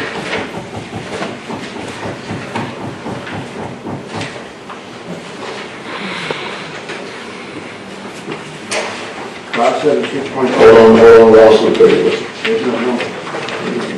I was on number one. Page 5. Okay, no, again, in your packet, 1, 2, 3, 4, the fifth page, 576.005.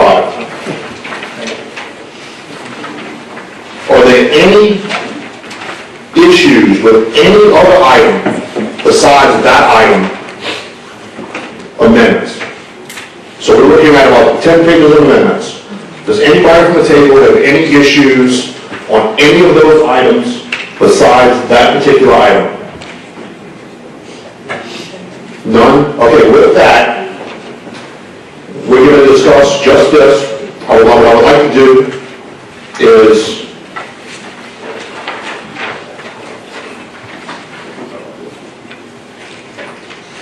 let's strike that completely.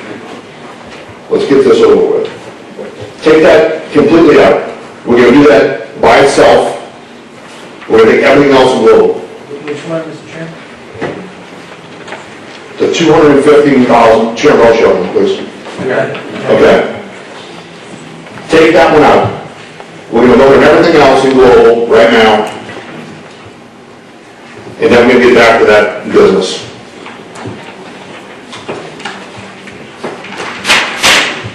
Do we have to read them out, Kim, or can we just, No, you don't have to read them out. all right. I'll offer all the amendments to the proposed budget. Do I have a second? I have a second by Mr. Edstrom.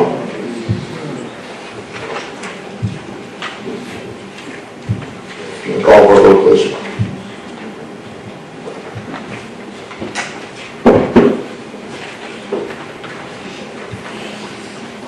We have 3 people. We have Ms. Sullivan's absent. We have 3 others. I'm good, you're not doing Yeah, you must be blinking. It's just gonna be 2. She's still in the machine, it's being here. Okay, that's fine. I have 1 vote pending. Okay, I'll vote, sir. All right, and that passes 8 with 1 absent. 8-0 passes. All right, let's get to business. Do a separate amendment sheet for that one, please. All right, board is asking for, I'll get them all the book, but board is asking for $215,000. They have a formula, Tom, what you're asking for total. Total is, for 2018, we're gonna, Hold on, Tom. Yeah, go ahead, total is 1,091,622.80. Give it to me again, sorry. 1 million? 1,091,622.80 cents. All right, can you break that down for us real quick? Yeah, I can bring it up on the screen. Yeah, bring it up. Kim, Yeah, well, let's look at this one first. Everybody have a copy of this? They should, right?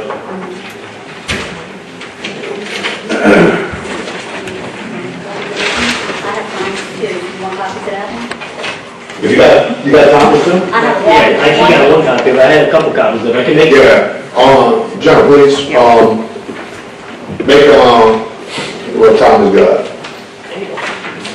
Make about 15 of them.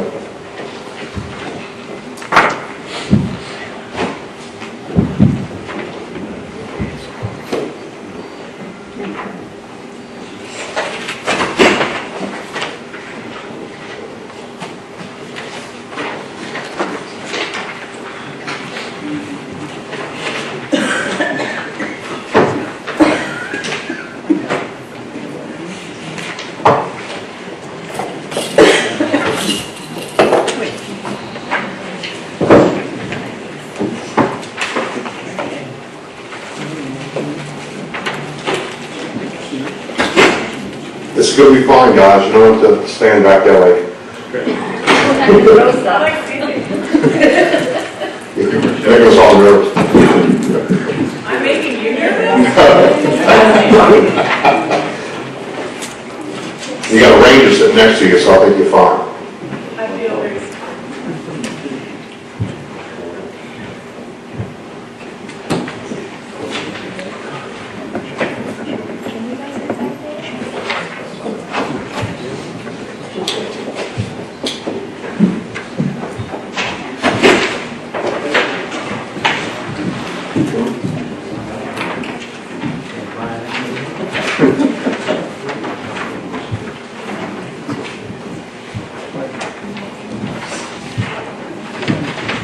Mr. President, you have a copy of Portsmouth? I'm making... All right. All right, look, we're gonna compare these two here, and just a little caveat, you don't have to vote on one amendment. This is it, and this is what keeps us from going to lunch. So, If you're hungry. this is what it's about, folks. Let's get to work and figure out where we need to be. I will give the opportunity first to briefly go through, and I'll time it. We each have 5 minutes to go through exactly what you want, what you're asking for, and why. And I'll do the same thing with the administration, and I'll come to the council. Mr. President, you fine with that?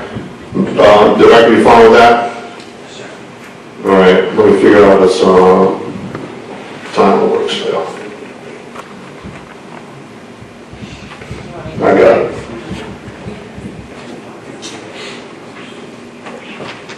All right, Sandy, you ready? No, you. Here's your presentation, you got 5 minutes. Tell us why you want the money you want, and Tim starts. Why do you should be 215 and actually 194?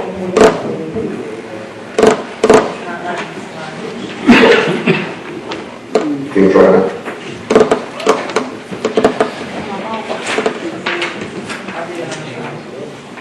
No, I'm not sure what that is. There you go. There you go. All right, good, Sam. Before your time starts. Okay. First thing is the parish courier. We do not need that service. We've got your full electronic notification. Right now, the 911 and the civil services are covered by the CEA. If we're gonna, 911 and the ambulance. If that needs to be adjusted, then we have to adjust the CEAs. I'm not talking good. All right. Give me that.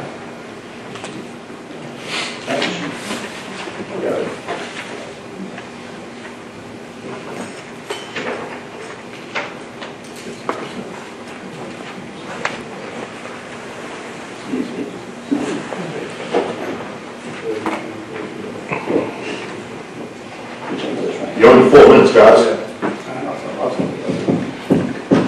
The civil service, the 911 services are covered under CEA, so there's no expense allocated for that. The civil services based on the $350 per employee rate, and we have 43 employees. So as the size of the port increases, so does that expense. The council, we have agreed to that we use about 15% of the council services, and that figure of 149 is based on the council's total budget proposed with the exception of travel and televised meeting expenses. The council secretary, 15% as well.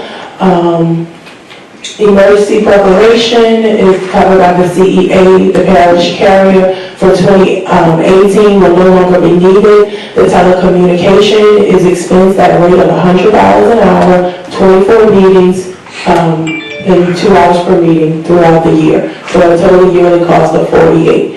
And we came up with the $194 for 28. Any other comments? Please stand, Mr. Chairman. And if we're going to look at the ferries, I think that should be a separate meeting. I'm not sure what they're gonna discuss in there, but, all right, Okay. hang tight.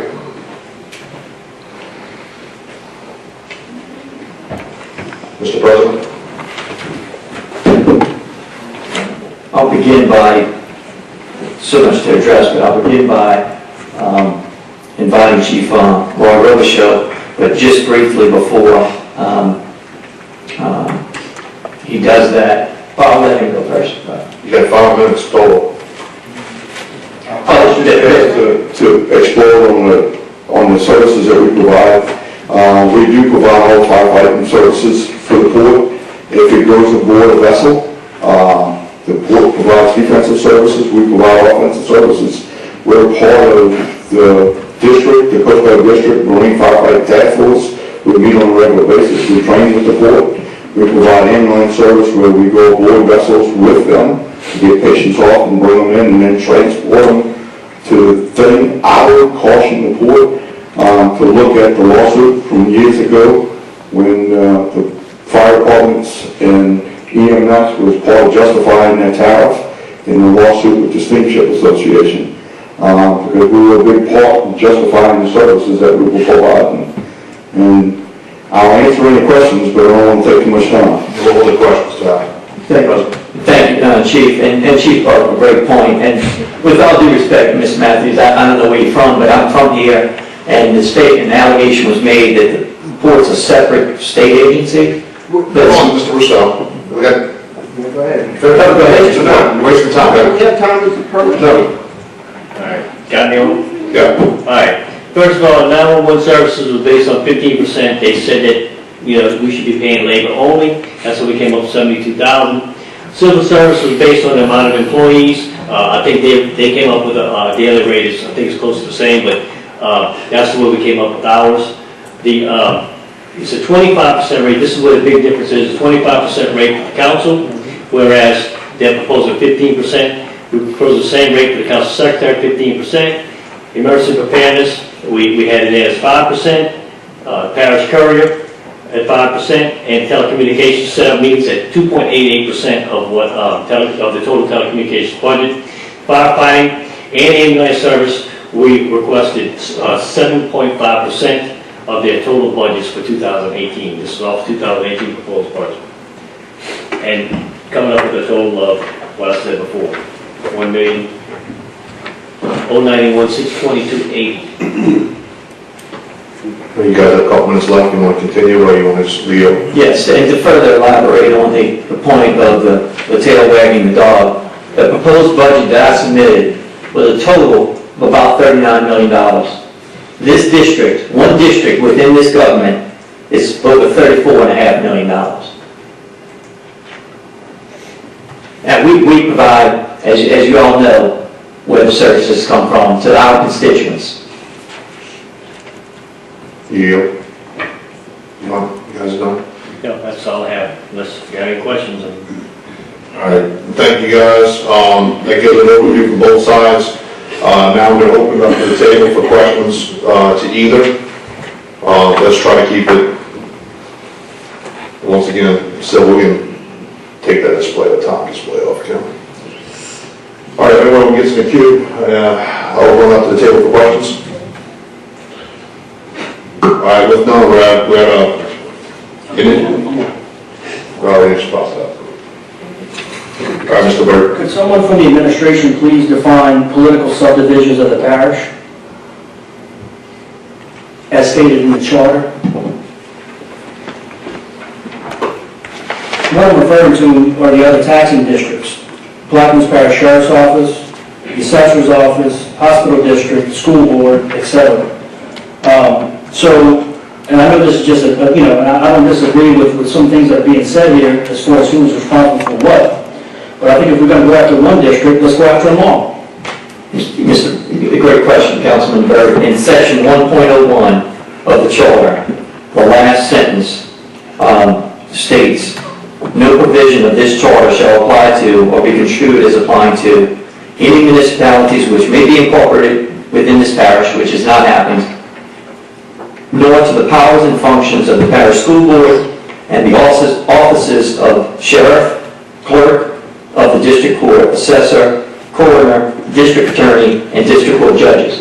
And the reason for that, Councilman Byrd, is that those entities are within the Louisiana Constitution and created under the auspices of the Louisiana Constitution. They have sections within the Constitution that create those entities. So the charter can't apply to them because the Louisiana Constitution applies to them. The equivalent of our Constitution is our charter. And that's why it clearly states that all districts within Plaquemines fall within and under this charter. I hope that answers your question. Somewhat. I'm fine. Levine? I guess Mr. Barbier or Shane or Melvin can maybe try to touch on this question. The port's proposal is to pay zero on Mercy Prep, Parish Courier, firefighting, right, as per CEA. So are we bound by CEA as they say, or can you give me a description of what it pertains to CEA? Anyone?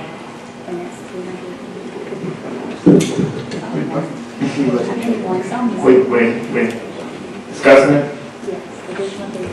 Does the administration have the CEA? I guess you've been before the federal judge, Mr. Barbier. Can you come up?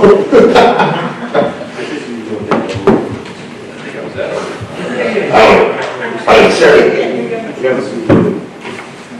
The board is producing the CEA. I'm sorry. Parish attorney. Yes, my question. Hold on a second, please. But I guess my question is, what is their logic or terminology behind not paying because they're hiding behind the CEA? Whatever you want it to be. In other words, usually what happens is CEAs are between various government bodies and agencies to agree to do certain things. Okay? So depending on the CEA, you have to look at first the terms of the CEA. So I'd have to see the CEA that you have.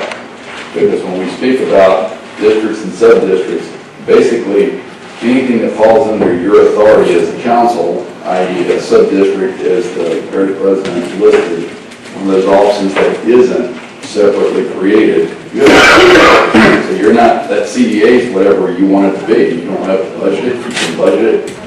It's up to you, it's discretionary with you. It's what we determine as the council. Yes. Okay. Now, if it's an agreement with, say, the sheriff, the assessor, or one of those groups that he was saying that are outside of PPG, then you get an issue of you more or less have a contract. And you're going to look at contract language that's going to bind both sides in terms of what was given, what was received, etc.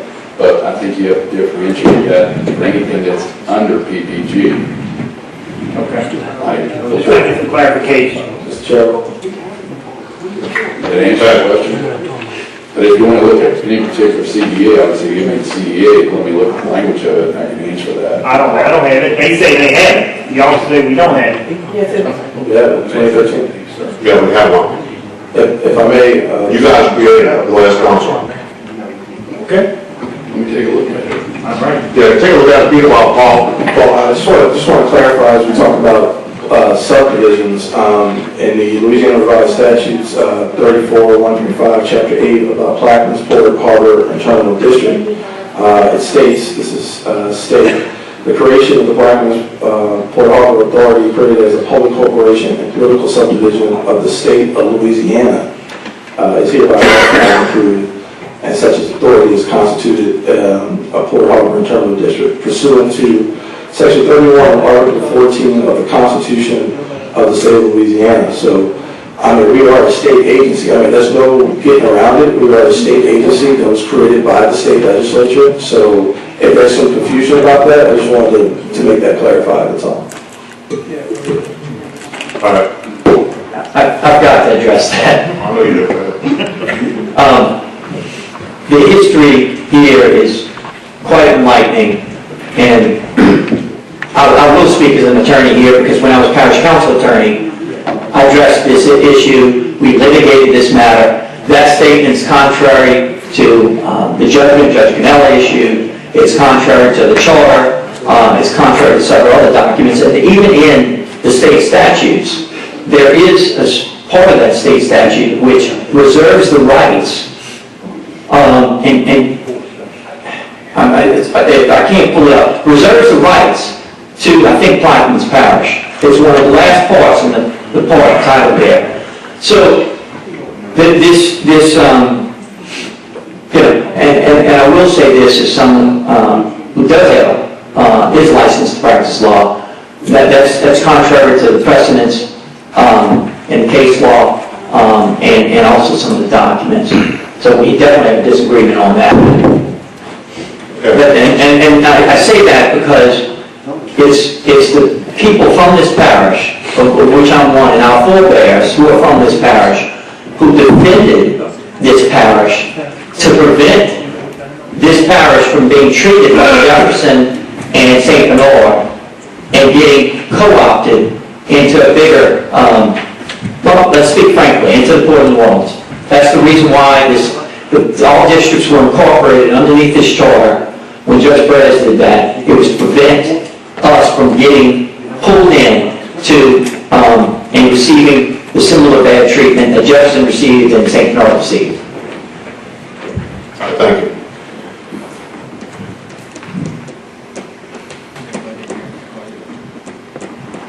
Ms. Williams. Yes, sir. I would like to offer an amendment once all the discussions are made, so, I'll yield to the next person. All right, Mr. Rousseau. I keep hearing about the state agency, and I agree, the legislature created a court. It also gave this body as the sole governing authority of that body.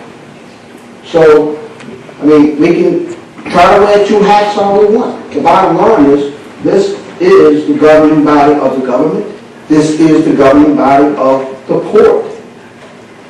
So, to keep putting on those changing hats all the time, just don't get it in my mind. Mr. Edgecombe?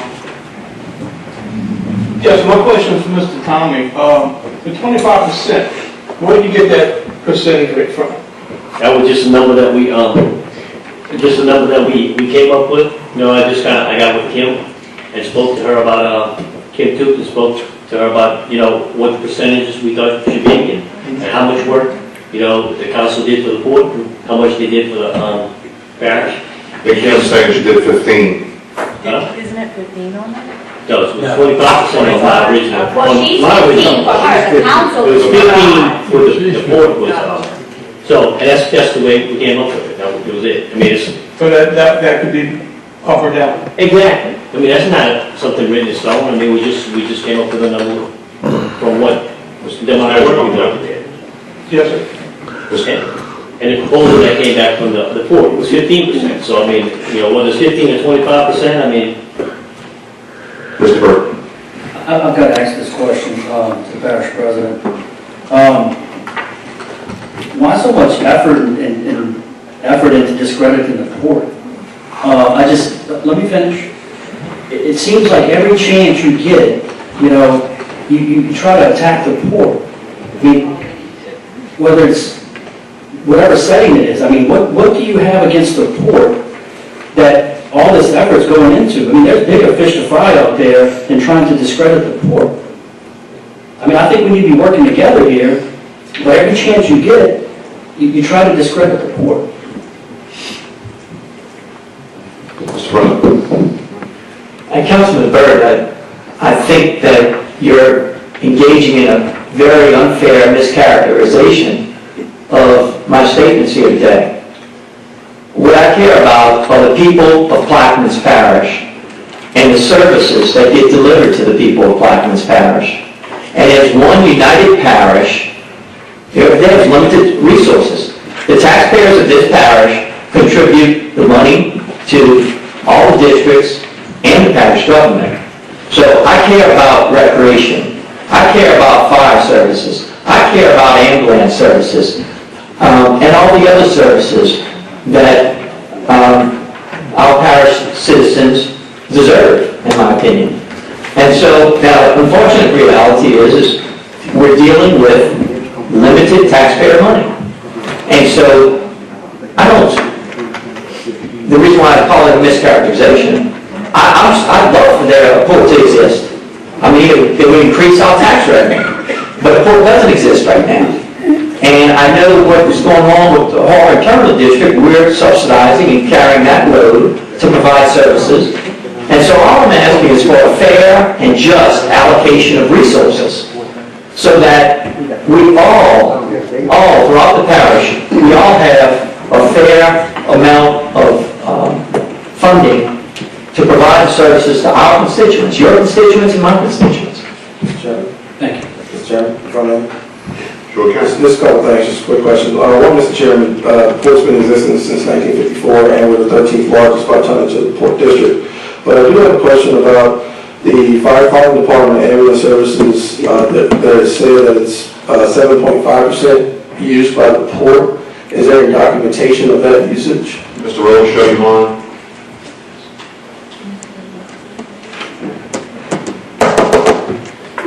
It's tough to come up with, we have to be prepared to respond, and the training that we've done this past year has been limited because of our budget resources being down. This would help us get back up. The year before. So, let me stop you right there. I'm not talking about, Understand. what's gonna help you get out of your budget hole. That's not what we're talking about. What I wanna know is, what, percentage of firefighting EMS services are port-related, whether it's on standby, response, preparation, etc. Do you think it's about 7.5%? Yes, I do. Okay. It would be tough to guess at without sitting down and figuring out exactly what it is. I understand that, but I'm just trying to qualify, qualify that number of 7.5% with this is actual. 7.5% of the calls that we respond on, or we had to respond on, are port-based. Presently, probably not. It's probably lower than that. But if you had a port incident, the magnitude of the incident would be so much greater than the everyday call, and being prepared for those calls is why the percentage is a little bit higher. And that is a valid argument. That is a valid argument, I understand that. Mr. Chairman, would it be necessary if there is an incident that is port-related, we could deem so and document it? That would be something that we would discuss. Right, okay, the issue we're having here is the fire department is responsible, of course it is. But those guys don't work other jobs, it's not a volunteer department. So they are working 24/7, EMS is working 24/7. They are on a standby type of situation. So they have to be paid 24/7, 365. What percentage of port-related response possibly could be utilized by fire EMS? So we're not talking about what they respond to, because they respond to something that's going to cost, could cost hours and hours and hours of manpower, way more than 7.5%. Especially if it's like Roy said, the chief said, an issue on the river, spill response, etc., whatever the capabilities are. So I mean, that's just a disconnect. It's not about what they respond to. It's about what they possibly could respond to and the preparation, what percentage of their preparation goes towards support. So, look, I get both sides, but I would just revert back to CEA because I appreciate Mr. Robertson side as well and Mr. Durr from the port side. So I would just revert back to CEA. This is what I'm sure will come out of this, is that we're going to have a new agreement. I would like to do 2 amendments, one for firefighting ambulance services and the other amendment for the rest of it. And separate it like Tommy has on the budget here. That way we can do a separate CEA for firefighting ambulance services. But I'll adjust that a little bit. Mr. Russo's in the queue. I just want to thank you all for jogging my memory about the lawsuit and how this all came about. Mr. Porter was fighting for many, many years to get this port tariff established, long before a lot of people were around here. And I know you were here as a volunteer, but now we're paid, and I believe that it's not fair to be able to say how many rolls that you have today when you pay 24/7, 365 a year. And especially, the number that we're using is on a depressed fire department. Yes, sir. So, I mean, The only thing I'd like to clear up is that we do not have 100% paid fire department. We still have and depend on the volunteers parish-wide, and that takes a lot of money to train them. Okay? It's not just salaries, and I just want to bring that out. There's too many people that think we just have a paid fire department. We have paid operators on the engines. no, I agree with that, but we're only dealing with the part that's being paid. We're not even factoring in all the volunteer people that come about. Well, It's not included in this equation. it is in the budget. And that's part of that 7.5 or 7%. Volunteers? Yes, sir, because all the budget comes out of it, their equipment, their training, their equipment, everything. There's no salaries. Their labor is free.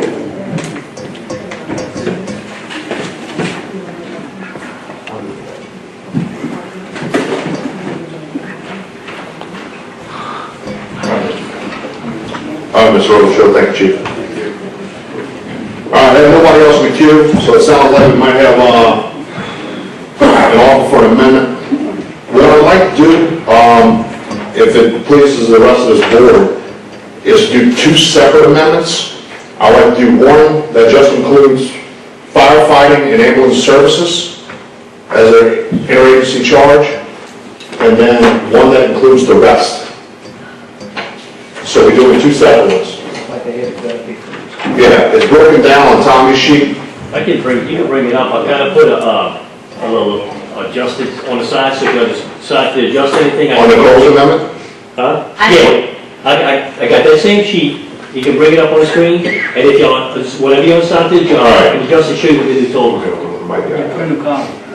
Hold on a second. Mr. Russo, your comment? Not yet.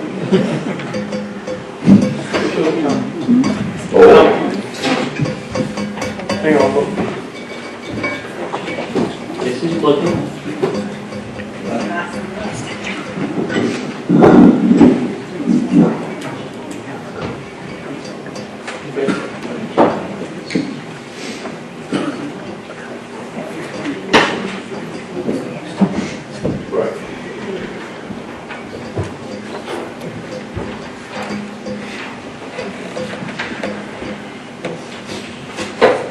Can't get it up, I can tell you.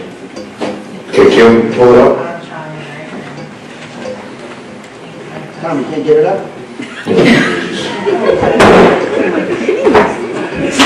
Good job, good job. I can't answer this. Jason Brown does not quote that because What percent is that?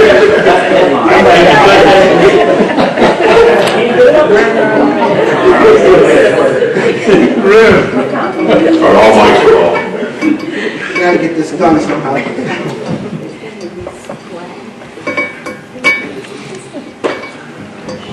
Okay, that's fine, I'll do Do it. you have a thumbs up? All right. It was up a minute ago on the screen. But it's different screens, that's the problem. And yesterday administration was working, maybe that's my computer works. Yeah. All right, we want to do the amendment for which one do you want to do first, Nicole? Either one, Tommy has it all the information I gave Yeah, you. Mr. Chairman, put it in right now, I'll give you 2 seconds. All right, go ahead, Tim. Okay, before we vote on this, are we gonna, is this gonna be meshed with what the port thinks, or this just solely on what Thomas here passed? No, this is the deal. Let me just explain this. Now, I'm going to get back to what Mr. Russo said. This is what this council wants to do. The council serving as the sole governing authority of the Port Harvard Terminal District. So let's just be clear on who runs the port, with all due respect. So this isn't what Mr. Serpaz has proposed. This is not what you as the executive director has proposed or the president has proposed. This is something that Councilmember Williams is going to propose as a board member of the sole governing authority, based on the information that was provided to us by you and your staff and the president and his staff, and what this council serving as the port board decides. So this is, and I guess the easiest terms are compromise, to two totally polar opposite sides of this debate. I'm not sure what the exact numbers are yet. We're going to hear them in a minute. And then this council will vote, make a decision whether or not that is what we find is accurate and fair. We've heard arguments on both sides. I'll open up arguments again once Councilwoman Williams presents her numbers. And if there's disagreement on the administration side, or there's disagreement on your side, we'll go with that. So I'm gonna let Nicole just, Ms. Williams, read them out, because I don't wanna say, do you have the numbers? No, I gave him the Tommy. I can use that. Yeah, give them back, why don't you read them out, because this is not a PPG proposal, this is not a port proposal, this is your proposal, and then we'll vote on that. So, we can't pull up, the secretary can't, make 1,000 things work at once, which is, seems to be the system here.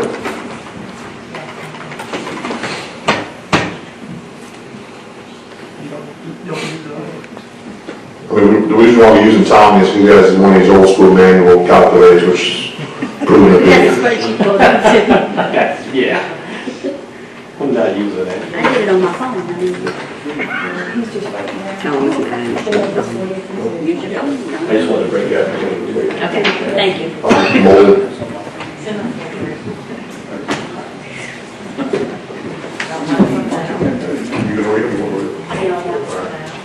All right, let's start with the First Amendment. Is somebody doing an amendment? I'll do both of them. I'm not saying, is somebody writing down the amendment so we can have it record with the council secretary? Can we have a blank one? Michelle? Yeah. You want a blank amendment? I need 2 blank ones. Well, this could be a photo. Yeah. It is, but just give me 2 blank board amendments. You have 2 blank ones, Chris? I thought somebody had one in there. There's 2 in the original package. 2 blanks.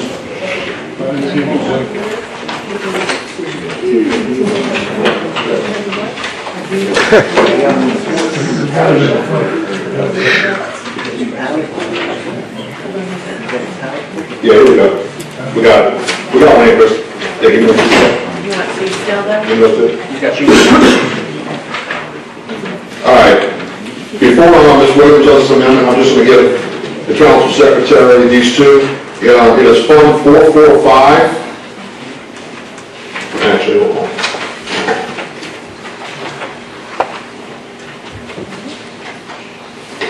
It is Fund 445, Department 490, Division 2460.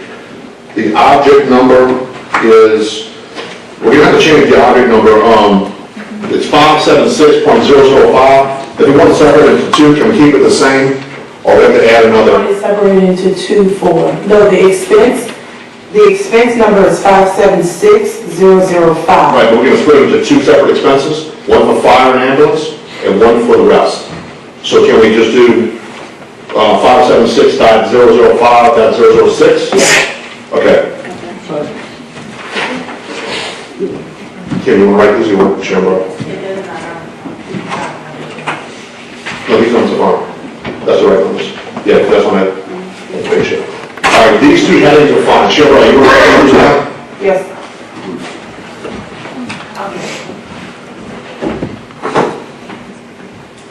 The headings are fine, Cheryl. Just put the...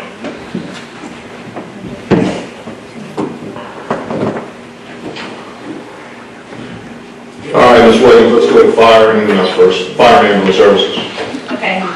Fire and ambulance, we're gonna do fire, the rate would be 6%. The amount due to PPG would be $472,731.84. Ambulance would be 6%. The total amount due to PPG would be $67,152. For a total of $539,883.84. With this, I offer. Seconded by Councilmember Edgecombe. Well, give me the first number again, the fire. 472,731.84. Okay, it's been offered by Councilmember Williams, seconded by Councilmember Edgecombe. Do we have any other comments from the table? Do we have any comments from the board?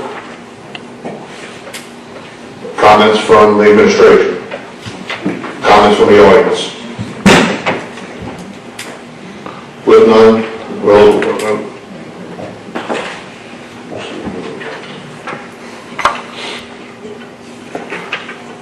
We have 2, we have 1 pending.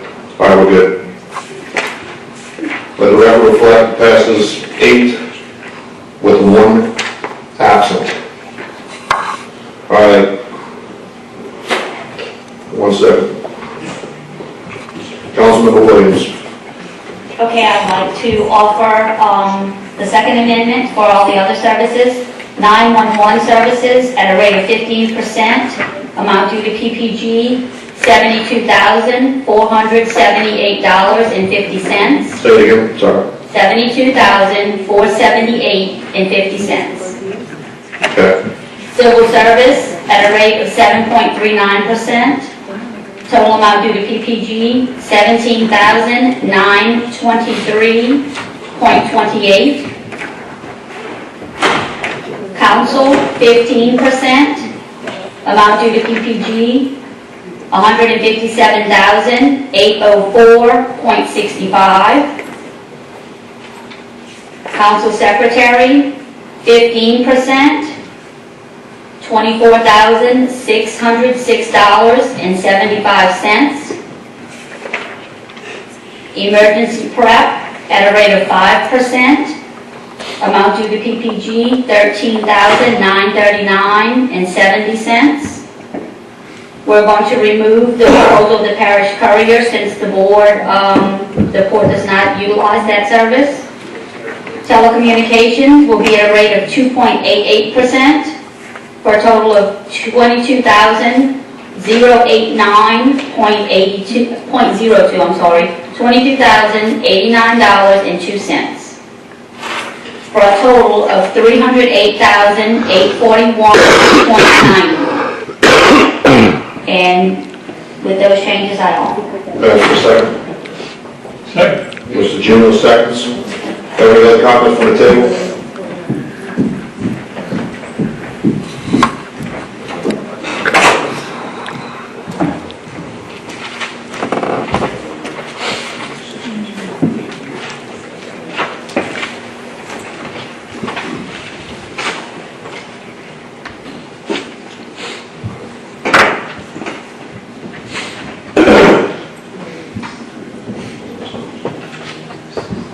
Hold on 1 second.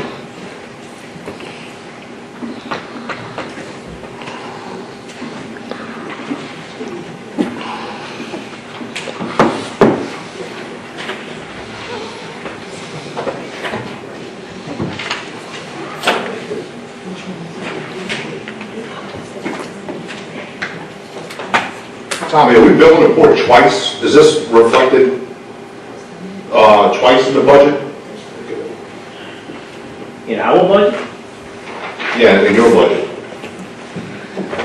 No, it's in the revenues,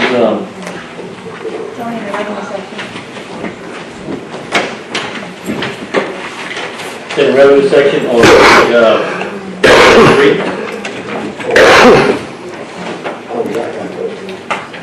And it was in the firefighting section, so it's in the general fund and the firefighting fund. So on our side, it's the one total, which was $1,091,000, but there's 416 in the general fund, and there was, Something in the back. the 83 and the 590, which was 600 and some odd thousand, 674 in the firefighting fund. You have to add those two together to get the $1,091,000. So the blue pages is the 1 million, 1.1 million, right? The blue pages are the green revenues? Yeah, if you look at the white, the blue, yeah, you can look at the blue too, but it's not segregated out. Yeah, I just wanted to have the total, because the blue is the total. The total of both of them, Blue page is the, look at, on page 3 in the white, revenues. First line, okay, 416,760. Right. Okay, and then if you look on page 13, the second to last two lines, 83,000 is for the ambulance service, and 590 was for the fire protection. okay, That adds up to the 674, which we had asked for. right, and the 416, which is total 1.1. All right, hold on a second.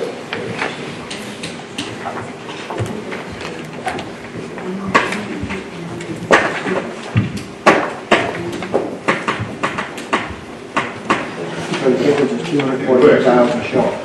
Right. I guess what our question is on that front 2018 proposed budget, the $7,878,000, does that include Joe's fund?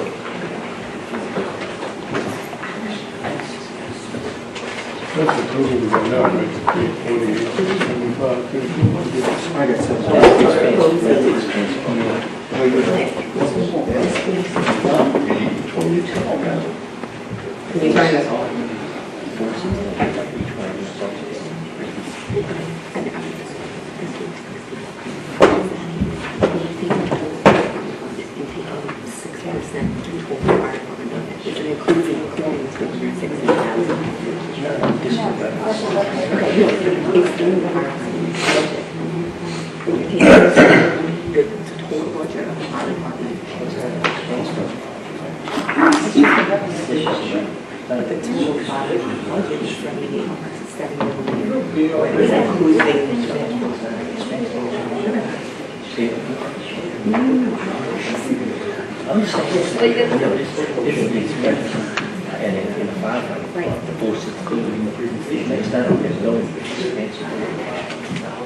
We're having a discussion, so everybody can hear. Oh, you call for the vote? Yes. Call for the vote. Joe, just trying to get it right. That's all. I understand, I can't hear what they're saying. All right, Tommy, what happened? What's that about? Because she was just thinking that the 416 was in the budget of firefighting fund. That is the total expenses for the firefighting fund. It doesn't have anything to do with that $416,000 revenue. So the $7,000,008 and the $1,000,001 in ambulances is the total expenses for those funds. So I just took the total expenses, found the 7.5% is what it did originally, now 6%, and came up with the $472,067. Okay, and you're gonna adjust that when we go back to the council? Well, outside, yes. Okay, all right. On outside, yes. So we're going to be $242,000. All right, we had an offer, we had a second. Do we have any comments from the table, other comments? Do we have any comments from the board? Hold on a second. Mr. Russo. Yes, I want to encourage you to vote for this. This is a compromise, and I think that we've had a long and lengthy discussion. I thank the council members for their hard work and input, and the court and the administration for working this out. Thank you. Thank you for the comments, Mr. Russo. Any, we got Mr. Burton. I'd like to also just kind of piggyback what Mr. Russo said. I think there's some healthy discussions here from both sides. And I guess, that's what we do as a board. We got to fight through the hard decisions. And, thank Mr. Robichaud for coming up and giving some explanation on the firefighting services, which I was not aware of. And that's what I based my decision on today when I voted for this. So thanks to the administration, thanks to the court, and thanks to the council members for, again, working through this. I'm ready to eat. All right, any other comments from the administration or court or the audience? We have none? Secretary? All right. 8-0 with one absent. District 7. All right. We voted on the amendments. Let's vote on the proposed budget. As amended.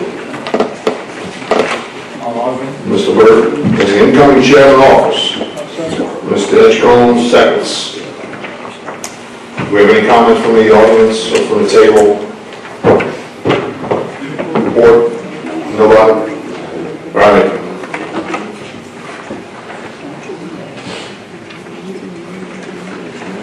And the 2018 proposed budget is now adopted 8-0 with one absent, District 7. I want to echo Mr. Russo, Mr. Burke, we appreciate all the time. Healthy discussion, I'll leave it at that. I think it was good, but we came to a good compromise, and I wish the board very well in 2018. So, thank you, we adjourn for lunch. Offered by Mr. Curtis, seconded by Mr. Edgecombe. We vote to adjourn. The adjournment is granted 8-0 with one absent. We adjourn for lunch. John, you want to set a time? No, you go. 1 hour from now. Actually, it is 12:30. We'll do 1:30.